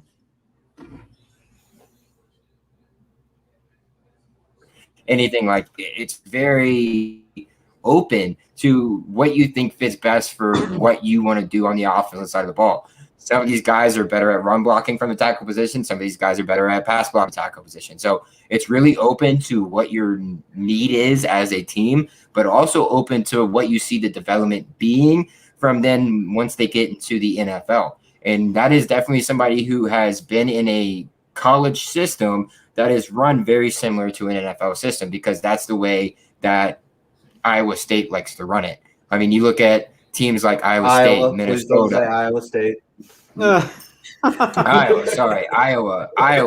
Iowa, Minnesota, Texas A&M. They're all run at a level that's similar to how an NFL team runs it. It's very, this is what you got to do. If you don't do it, you're not playing. Yep. And then this is how you're going to develop. This is how we're going to do it. And so it's going to be a very well-taught, very coachable type of guy. And that's really what you look for in the NFL, right? You want a guy who's coachable. You want a guy who's going to take in what you say to them and be able to learn from it and then produce on the field. So I can totally see that, especially in a conference like the Big Ten, like you're talking about, the best offensive line conference outside of the SEC that you can get, even better than the SEC. Shit, Big Ten offensive line is the best in the country. Is the best in the country. So you can't go wrong with taking somebody like that when you know they're going to be able to be coachable, do what they need to do, and then grow from it and develop. So I see nothing wrong with that at all. The other high value I had is Emir Smith-Marset. I think he's going to be a steal. He's going to be another late round guy, but I expect to see him taking snaps his rookie year. Probably not as an every down guy, but just he's not fast like over the length of the field, but he's explosive. He can get open. Has really good hands. He runs really good routes. And last year, shortened season, played 9 games, put up 25 catches, 345 yards, averaged 14 yards a catch, 4 TDs, which I don't really like that stat because if Nate Stanley would have been playing in 2020, Smith-Marset would have probably had 10 or 15 TDs because there's at least 6 times that our brand new quarterback overthrew him by like 2 yards when he was wide open with nobody in front of him. Had everybody beat and he just couldn't hit him. So his touchdowns were a little low. I put that on the quarterback, but he's just another guy with a lot of upside. I don't expect him to move into the first round. I'm pretty diehard Iowa fan, but I try to be rational. He's not a first round guy, but he's going to be a real value pick for somebody. I have heard rumors that the Packers are pretty high on him, which would not surprise me because I think he would fit in great as a slot receiver opposite Devontae. So, but I just think any team you could stick him in, and even his rookie year, you could give him some kick return because he did good. I mean, he wasn't great, but he was a very solid returner. Didn't make mistakes. Yeah, I like that. And a lot of the things that I've been seeing on him is his inconsistency and like very similar to what MVS's was at the start. A little bit more of it. He's dropping the easy passes. In college. And, I remember talking to you about this, Garrett, like a month or two ago about him is yes, like the Packers are one of the teams high on him. He's not going to go in the first. I think he'll be, a very early day 3 pick. I think he's got the potential to slide or rise into the late day 2, third round draft pick range. But I think he would be a really, really nice fit. And like, if that's the first receiver the Packers take off the board, in the draft, because I think the Packers have the talent and the wide receiver room to wait until potentially the second, even the third round. And if you're taking a guy like Emir Smith-Marset, I would not complain about that at all. Yeah, I would not be upset to see either of these guys end up on the Bears in the later round, which I'm kind of hopeful for because that's where Pace has excelled. I mean, I'm not very happy with our front office right now, but give credit where credit's due. Pace has done a very good job of picking up second and third rounders. And yes, Matt, you are correct. I don't think they mess up. I'm one of those guys. I don't think they mess up. I just think they're building for the future. They did the same thing with Brett Favre. So I don't see it as a mess up, in my opinion, for them taking him. They grabbed a great quarterback to be able to sit behind Aaron Rodgers, learn, gain that experience. Now the problem is with that is getting him playing time. They haven't been able to necessarily get him the playing time in the regular season that they probably have wanted to, in a blowout situation or things of that nature. But the development process is set there for Jordan Love to become the next Green Bay quarterback. It's all about whether or not he has actually developed. And we will see come the next 2 years or so, I think, whether Jordan Love will be that guy for the Green Bay Packers. I don't think it's a bad pick.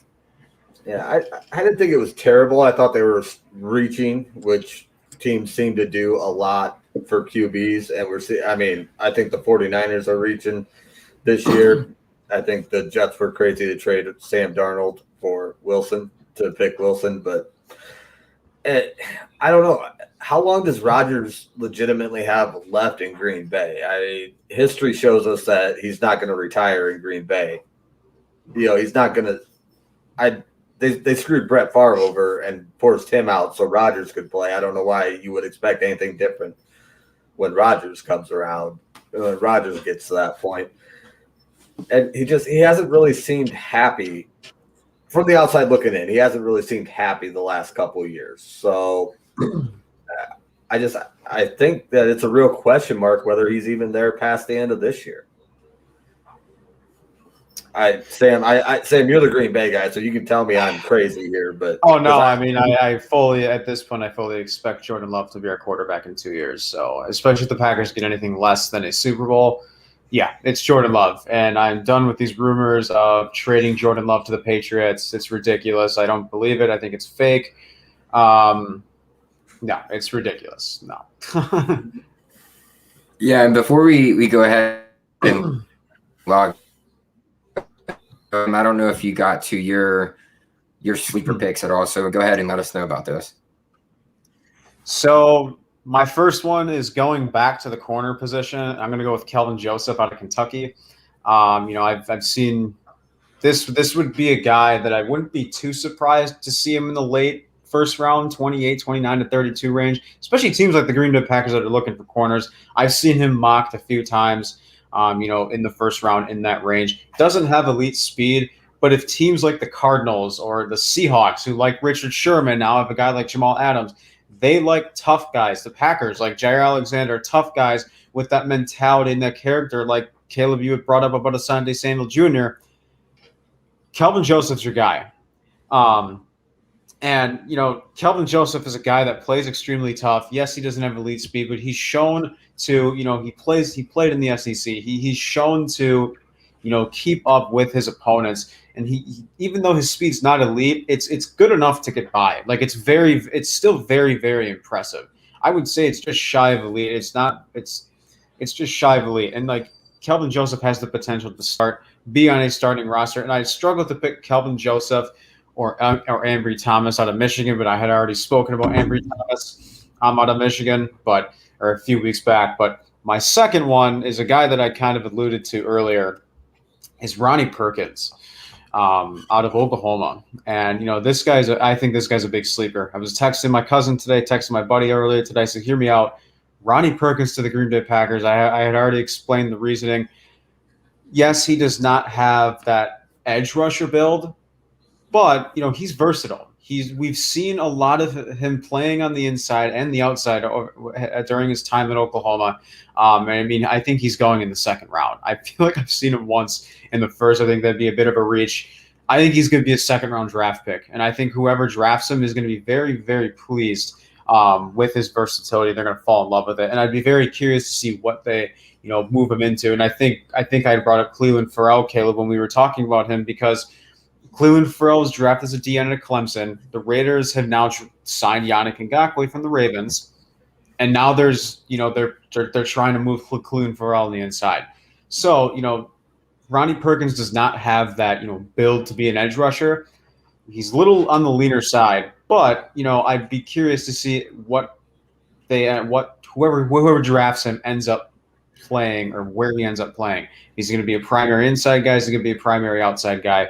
My main guy I wanted to talk about was Kelvin Joseph, but another guy, my last guy, I think I talked about him a few weeks ago, Dax Milne out of BYU, Zach Wilson's top target. Teams like the Green Bay Packers or even the Chicago Bears who are looking for a wide receiver late, that deep late round sleeper gem. I think that Dax Milne's your guy. Technically, yes, he might have that 1 year wonder. He just shy of 1,200 receiving yards. He was Zach Wilson's top target. He's extremely athletic with elite speed, I think he's going to end up being a steal. I feel like there's a lot more steals in this draft than there has been in the past. I mean, I even look at guys like a Trey Sermon, coming out of Ohio State at the running back position that you could probably get 4th, 5th round. Like that's insane to me that you can get a guy like that who really showed out, at the end of the year, especially in the big games. Like he played very well in the big games where he was able to play and wasn't injured when it came to the national championship game and things of that nature. But there's so many guys that you can point out that were produced in the years that are sliding. So before we break it off, we'll just do a quick thing real quick. Your biggest slider, who is sliding the most in your opinion and why? And I'll start, and I think it's Gregory Rousseau.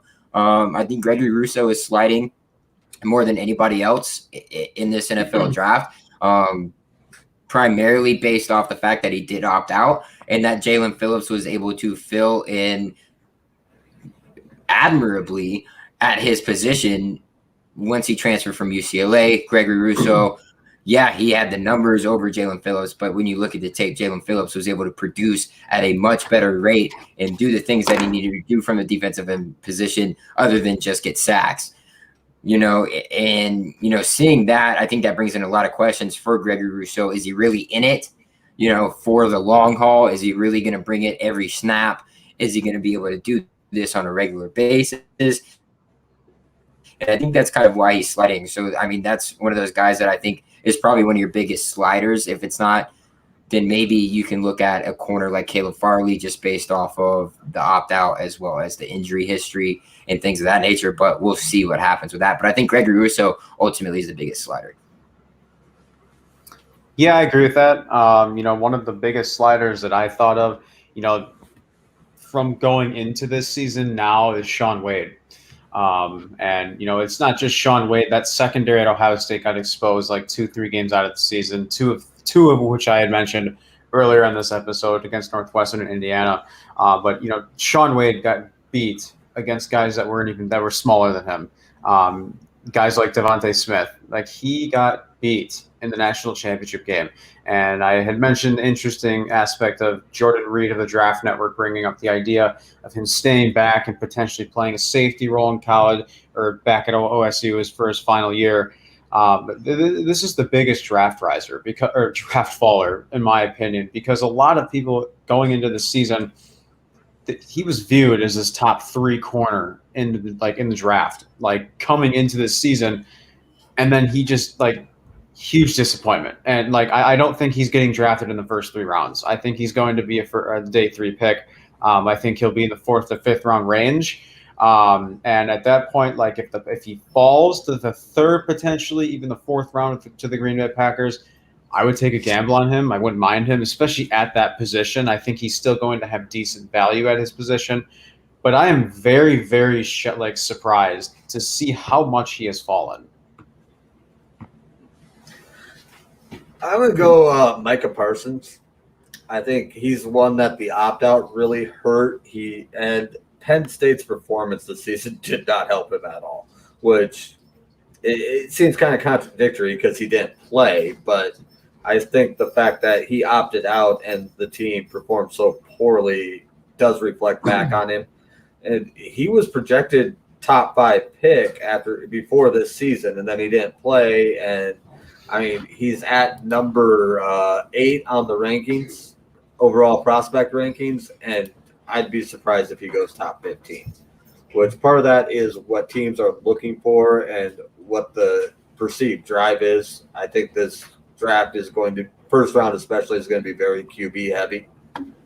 So that hurts him some, but he's a beast of a defender, and anybody that picks him up outside of the top 12 is getting a steal. So and then the one other one that I don't know, I lost him now. I had one other one that I was just scrolling the rankings, and Travis Etienne. I'm saying his name wrong, but the running back out of Clemson. Etienne. Yeah, Etienne. That's correct. Yeah, his name. It's weird. You say 3 letters, so that's how you pronounce his name, and there's a bunch of vowels in there. So, but yeah, he's RB1. So. I was listening to another draft show earlier today, and he wasn't even discussed in the top 3 running backs in the class, which blows my mind. I think he is a better NFL prospect than Najee Harris, and he should be the first running back off the board. But it just you aren't hearing a lot about him. I mean, granted, running backs are down this year. I don't think I've seen a single mock with a running back in the first round outside of the one where I took Etienne at I can't remember, it was either 30 or 31. But yeah, nobody seems to be talking running backs, and nobody seems to be talking this guy at all. And he was a huge part of Clemson's success with Trevor Lawrence. So yeah, I can agree with that. I think he's going to be a first round value pick, and somebody's going to pick him up at 48. I think he might be. I think he might be picking up some traction. Getting closer to the draft. Just people just noticing things that they weren't noticing before in terms of statistically speaking wise, and the fact that he outperformed Najee Harris in his 3 years at Clemson than Najee Harris did in his 3 years at Alabama. Yeah, Najee Harris had the better year last year, but that doesn't speak to the whole career of a player. And you look at what Travis Etienne was able to do over the course of a career. He's the most balanced running back you can get out of this draft. Blocks extremely well out of the backfield. Actually, that's probably his best part of his game, is being able to block from the running back position. He's absolutely great at it. And then, being able to shed tackles, his vision is in the backfield when he does get the ball is extraordinary. And that's, I guess, why, Sam, I mentioned earlier, why he's being compared to, like a Jamal Charles, because Jamal Charles was very patient in the backfield before he took off and went. So you can kind of see that with Travis Etienne. He's very patient, uses his stutter moves, uses hezzies all the time. So I can see why he's starting to be talked about a little bit more leading right up to the draft. But yeah, up to this point, what you're talking about, Garrett, is completely right. He has fallen off. Everybody thought he would be middle first, at worst, late first. And now he's kind of slid back a little bit. So you think about it that way, I 100% agree. But I do think he's starting to pick up a little traction now heading into tomorrow night, because people are starting to notice a little bit on film, like, he didn't have a lot to work with at Clemson. Their offensive line wasn't built for a running attack. It was built for protecting Trevor Lawrence to be able to pass the ball. And so that's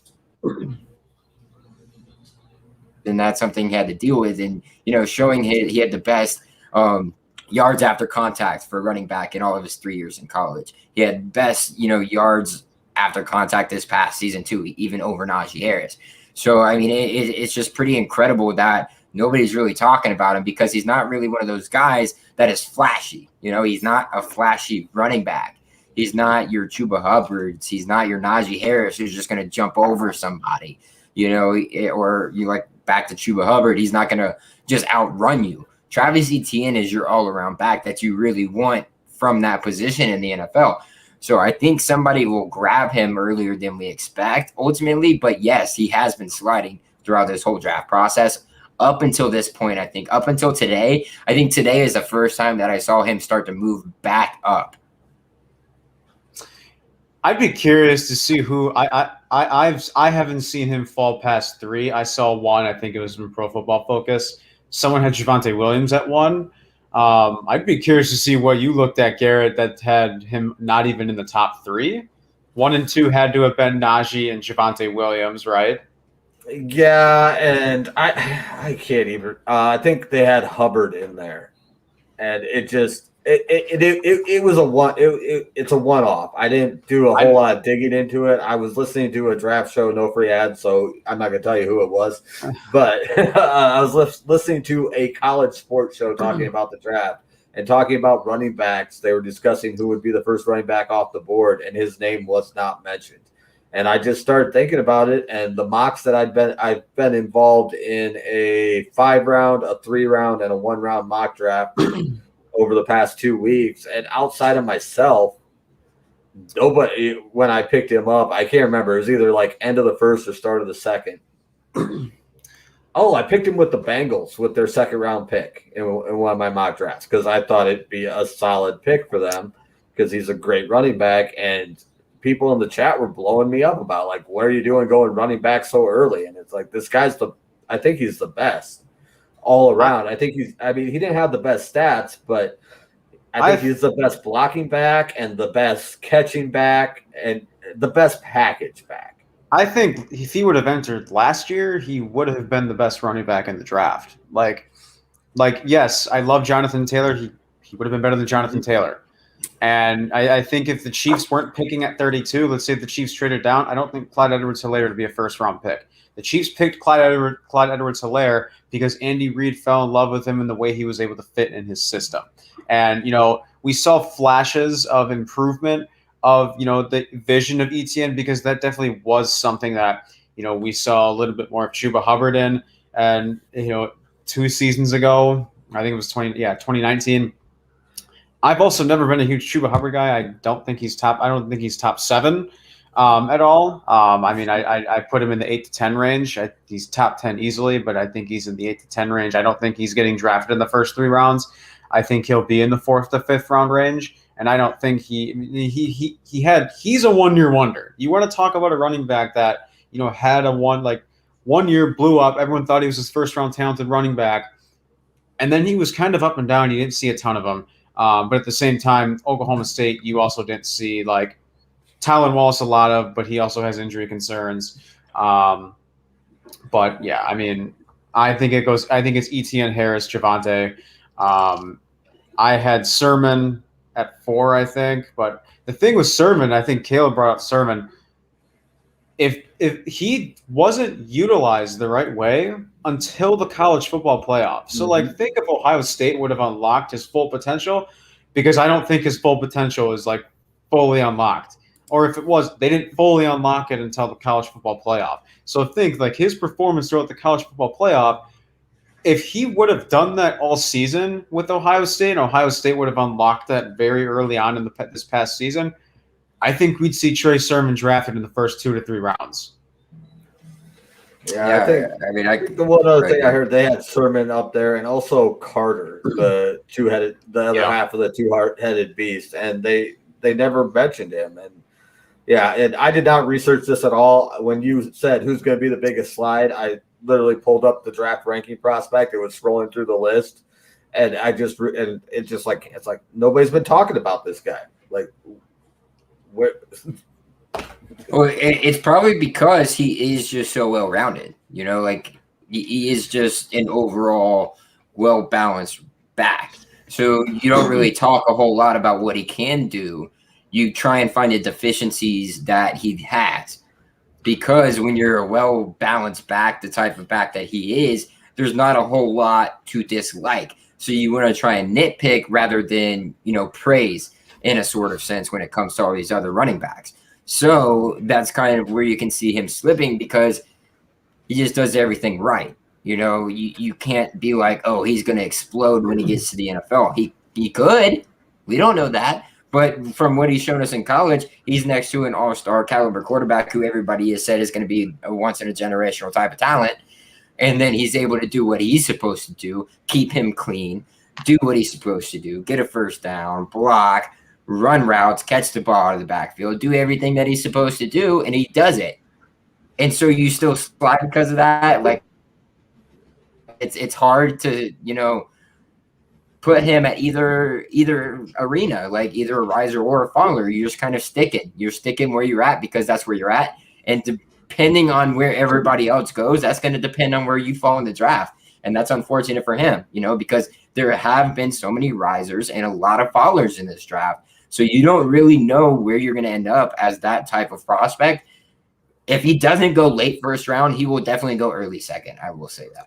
The thing too is like the before this past season, 2018 and 2019, he wasn't utilized a ton of the passing game. So I think I feel like that probably played into factor. Right. That was probably the nitpick thing coming into this past season. But this past season, they made an effort to get him the ball more out of the passing game. Right. And he was utilized the most ever in the passing game than he was at his time in Clemson. And, I think if he goes in the first, I've seen a lot of the Bills. I don't like the Bills at all. And I get why. But at the same time, like the Bills should be waiting for a late round running back and taking a corner. I saw Rondale Moore like I think today or yesterday, which wouldn't be bad, but like they need to focus on corner. And they also just signed yes, they don't have a good run game. They lack speed. Devin Singletary, Zach Moss. They just picked up Matt Breida.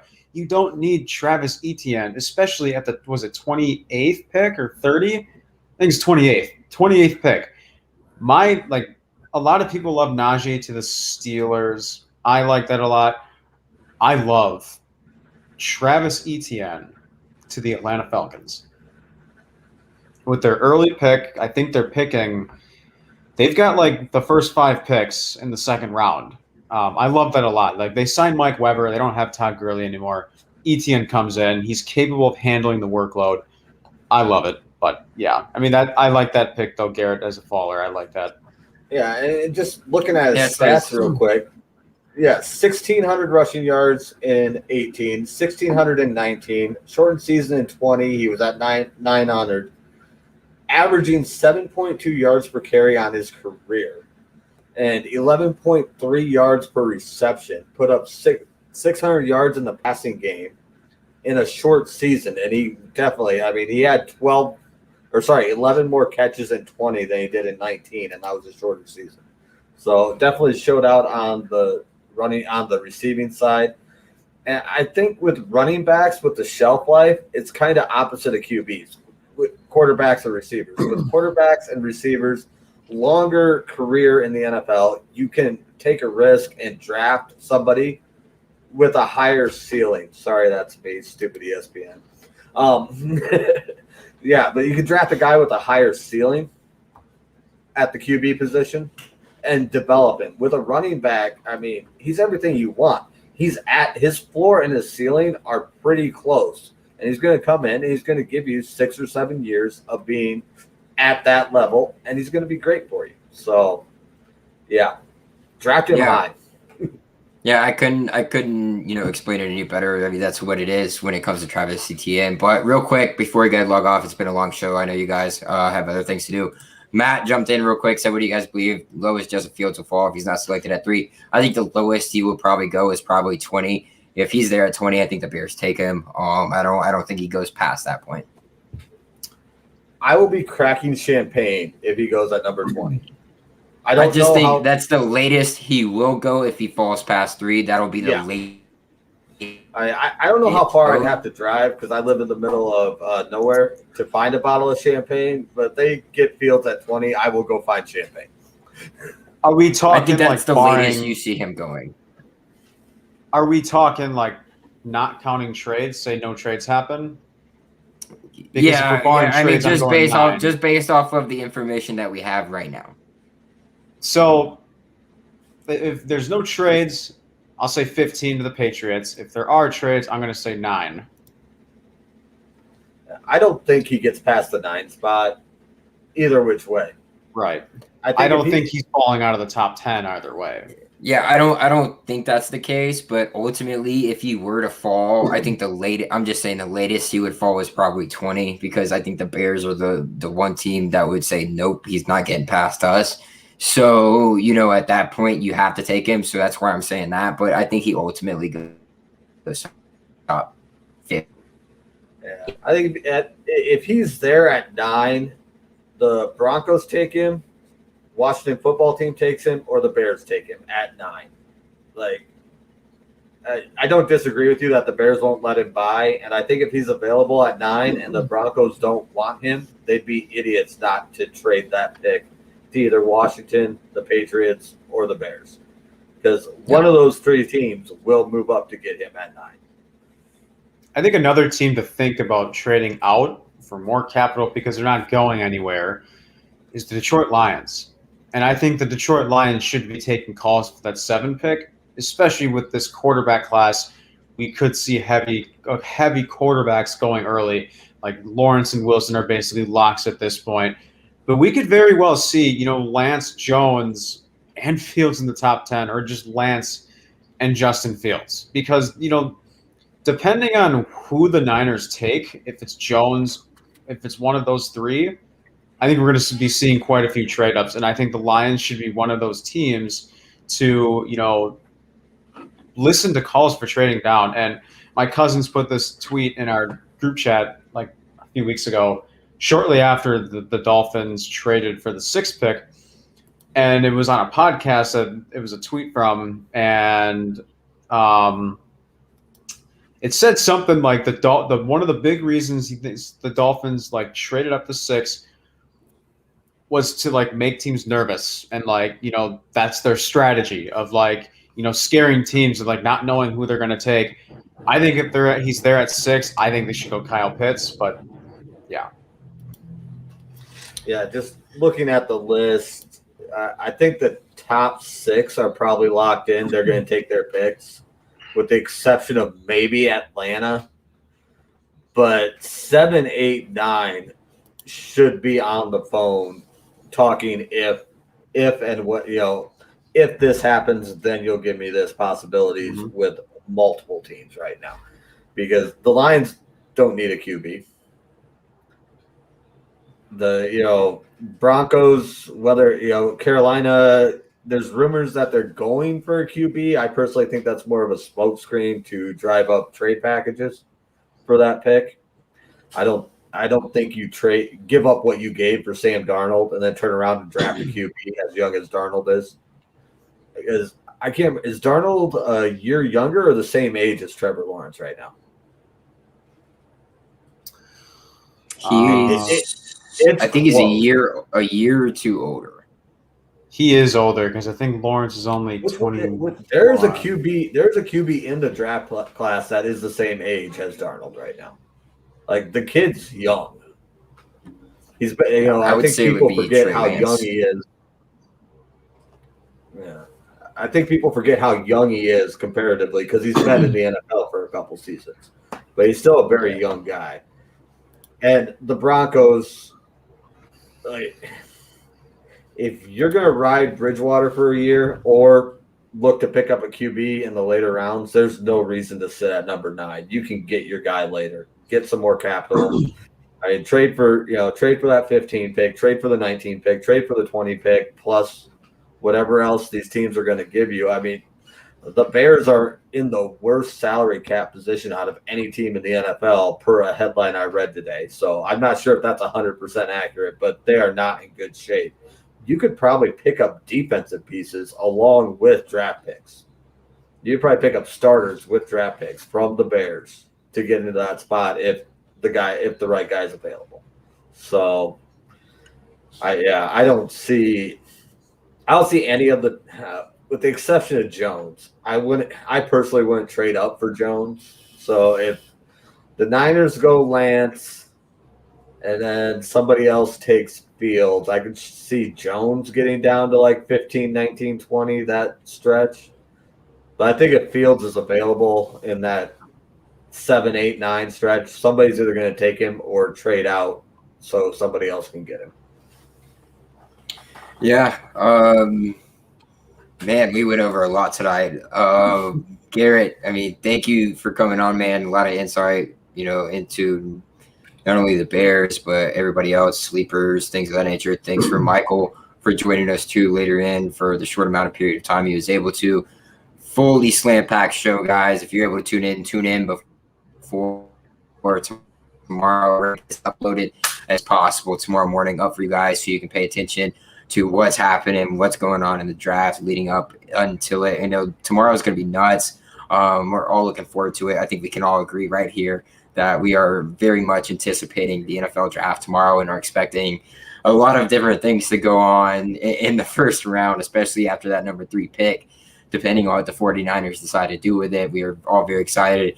If you guys have been watching with us tonight, obviously down there at our ticker, we have all of our sponsors, whether that's the USN shop at teespring.com/stores on Wrap, all of our merchandise, all of our apparel, whether that's our gambling site at mybookie.ag, using code USN100 for double your first deposit, minimum of $45, $50. You put in $50, you get $50 in free play. NBA playoffs are coming up. I think teams got 10 more games left. MLB is in full swing. You've got everything else coming up. You've got your NFL props for NFL drafts. I'm going to be hitting that Eric Stokes one hard, guys. That under 45 picks. He's absolutely going to be there. He's absolutely going to be picked under 45. So something to keep an eye out for there. Absolutely hammer that if you are going to bet on it. Head over to mybookie.ag. Use code USN100 for double that first deposit. Head over to rxhemp.com. Use code RXHemp-USN for 10% every single one of your purchases, guys. It's all natural CBD pain relief cream, hot and cold remedy. So, you get a little warmth and you get a little cooling at the side. Don't use too much. You're just going to be trying to wipe that shit off as soon as possible. But it's great stuff, guys. You got weak knees, bad joints, muscles that are aching or sore. Go ahead, head over there as well as head over to our Patreon account as well. Go to patreon.com. Look up Unwrapped Sports. We've got 3 levels, $1, $5, and $10 level. VIP, family level. You get all kinds of different benefits. You get to join a Discord. That's a 24/7 thing as well, where you get to interact with our contributors, our directors, other fans. It's amazing. You get exclusive content like gambling as well, like I'm throwing out here with you guys. You get 10 and 20% off depending on what level you choose from our Teespring shop too. And then you get entered into giveaways, especially at that $10 level, that VIP level. You get entered into a giveaway for a signed memorabilia item, whether that's a jersey, a signed helmet, or whatever it be from a different player. We've had Keenan Allen signed jerseys, David Montgomery signed jersey. This month it's a Ricky Williams signed helmet. So you guys, everybody loves Ricky Williams, no matter, what happened in his career. He's just such a, not an idol, but, such a figure in the sports world for what he was able to do and stand up for what he believed in. So, everybody, go over there, head over to patreon.com. Look, go ahead, Patreon. It's an awesome thing, guys. $10 a month gets you into that drawing for that signed memorabilia each and every month, guys.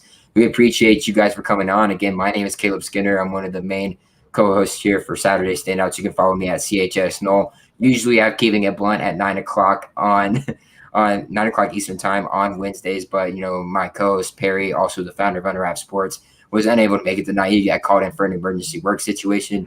So we have to push that back a little bit. But with that being said, thank you guys for joining. And I'm going to go ahead and toss it around. I'll let our guest Garrett start it off with any shout outs that he has going on before we go ahead and log off. Can I get that last comment up? Yeah, that's why I was laughing.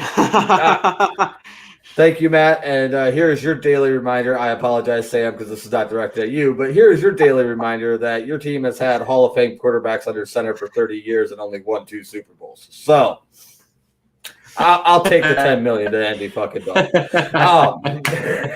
Also, I'm Garrett from Iowa. You can find me on Twitter and TikTok at Garrett from Iowa. I host the People's XFL show with Midnight Moose, normally on Wednesday nights, 9 Eastern, 8 Central. We will be going on Thursday this week for various reasons. So I was able to be here tonight. That worked out great. Love to be here. And follow Unwrapped, hit up the Patreon, and show the network some love, and follow me on Twitter. I'm not always right, but I always have opinions. Hey, this was fun, man. I mean, I had a lot of fun doing this, and I love draft season. Caleb, it's been a really fun journey, going from predictions to, starting off as a podcast to, really working our way to the live show. And Garrett, I love, you've been on before. We had a big panel with you after the college football playoff. You're always welcome, man. This was a lot of fun. Michael, thanks for coming on earlier. Matt, thanks for hopping on earlier. I mean, this was a lot of fun, and I really enjoyed it.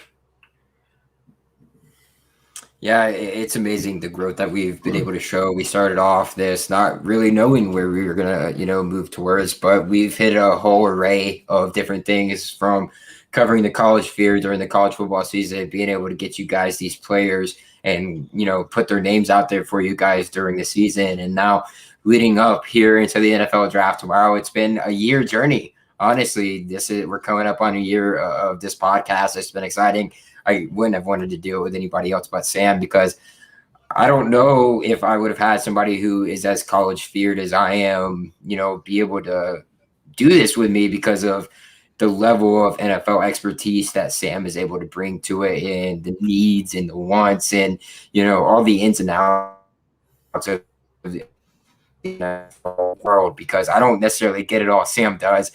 He's able to understand it all, and he digs a lot deeper than I do. I see what's on the outside. I look at film, and that's my go-to. So I watch football every Saturday, day to day, 24 hours every single Saturday, and that's my thing. That's what I do. And Sam's a Sunday guy. So this journey that we've been on, it's all accumulated to this. I couldn't be more appreciative for what we have built up to this point. Now, after this, we're gonna, be rearranging some things, seeing where we're gonna go. But I'm excited to see, where we go from this. Of course, we want to keep some of the same segments and principles that we did have from this first season of Saturday Standouts. But this is gonna be our first real off season, because football period doesn't start until August, at least for college and everything of that nature. We'll probably do a lot of summer workouts, a lot of spring when it comes to football and analyzing a lot of these players that people might not know. So you guys keep a lookout for that. We'll keep you updated with everything that's going on. I'm sure our next episode is probably going to be a little bit of a, just kind of review of what happened in this draft and see what happened and everything of that nature. But moving ahead, it's going to be interesting, guys. We're gonna collaborate, see what we're going to be bringing you guys. We appreciate all of our fans tuning in, and of course, thank you to the Unwrapped Sports Network for putting myself and Sam together in this atmosphere to be able to have this podcast, as well as bringing Garrett in here as well. Couldn't have done it without him tonight. We had an awesome show. Unwrapped Sports Network is great. We love everybody who's a part of it. We can't just name names because everybody's just such a huge part of what we are able to do and what we are able to produce, especially when it comes to our content. So for tuning in, Saturday Standouts. And tomorrow, guys, stay up for that draft. Be looking forward to it. We're going to be reacting. It's going to be a fun time. And thank you for tuning in to another episode of Saturday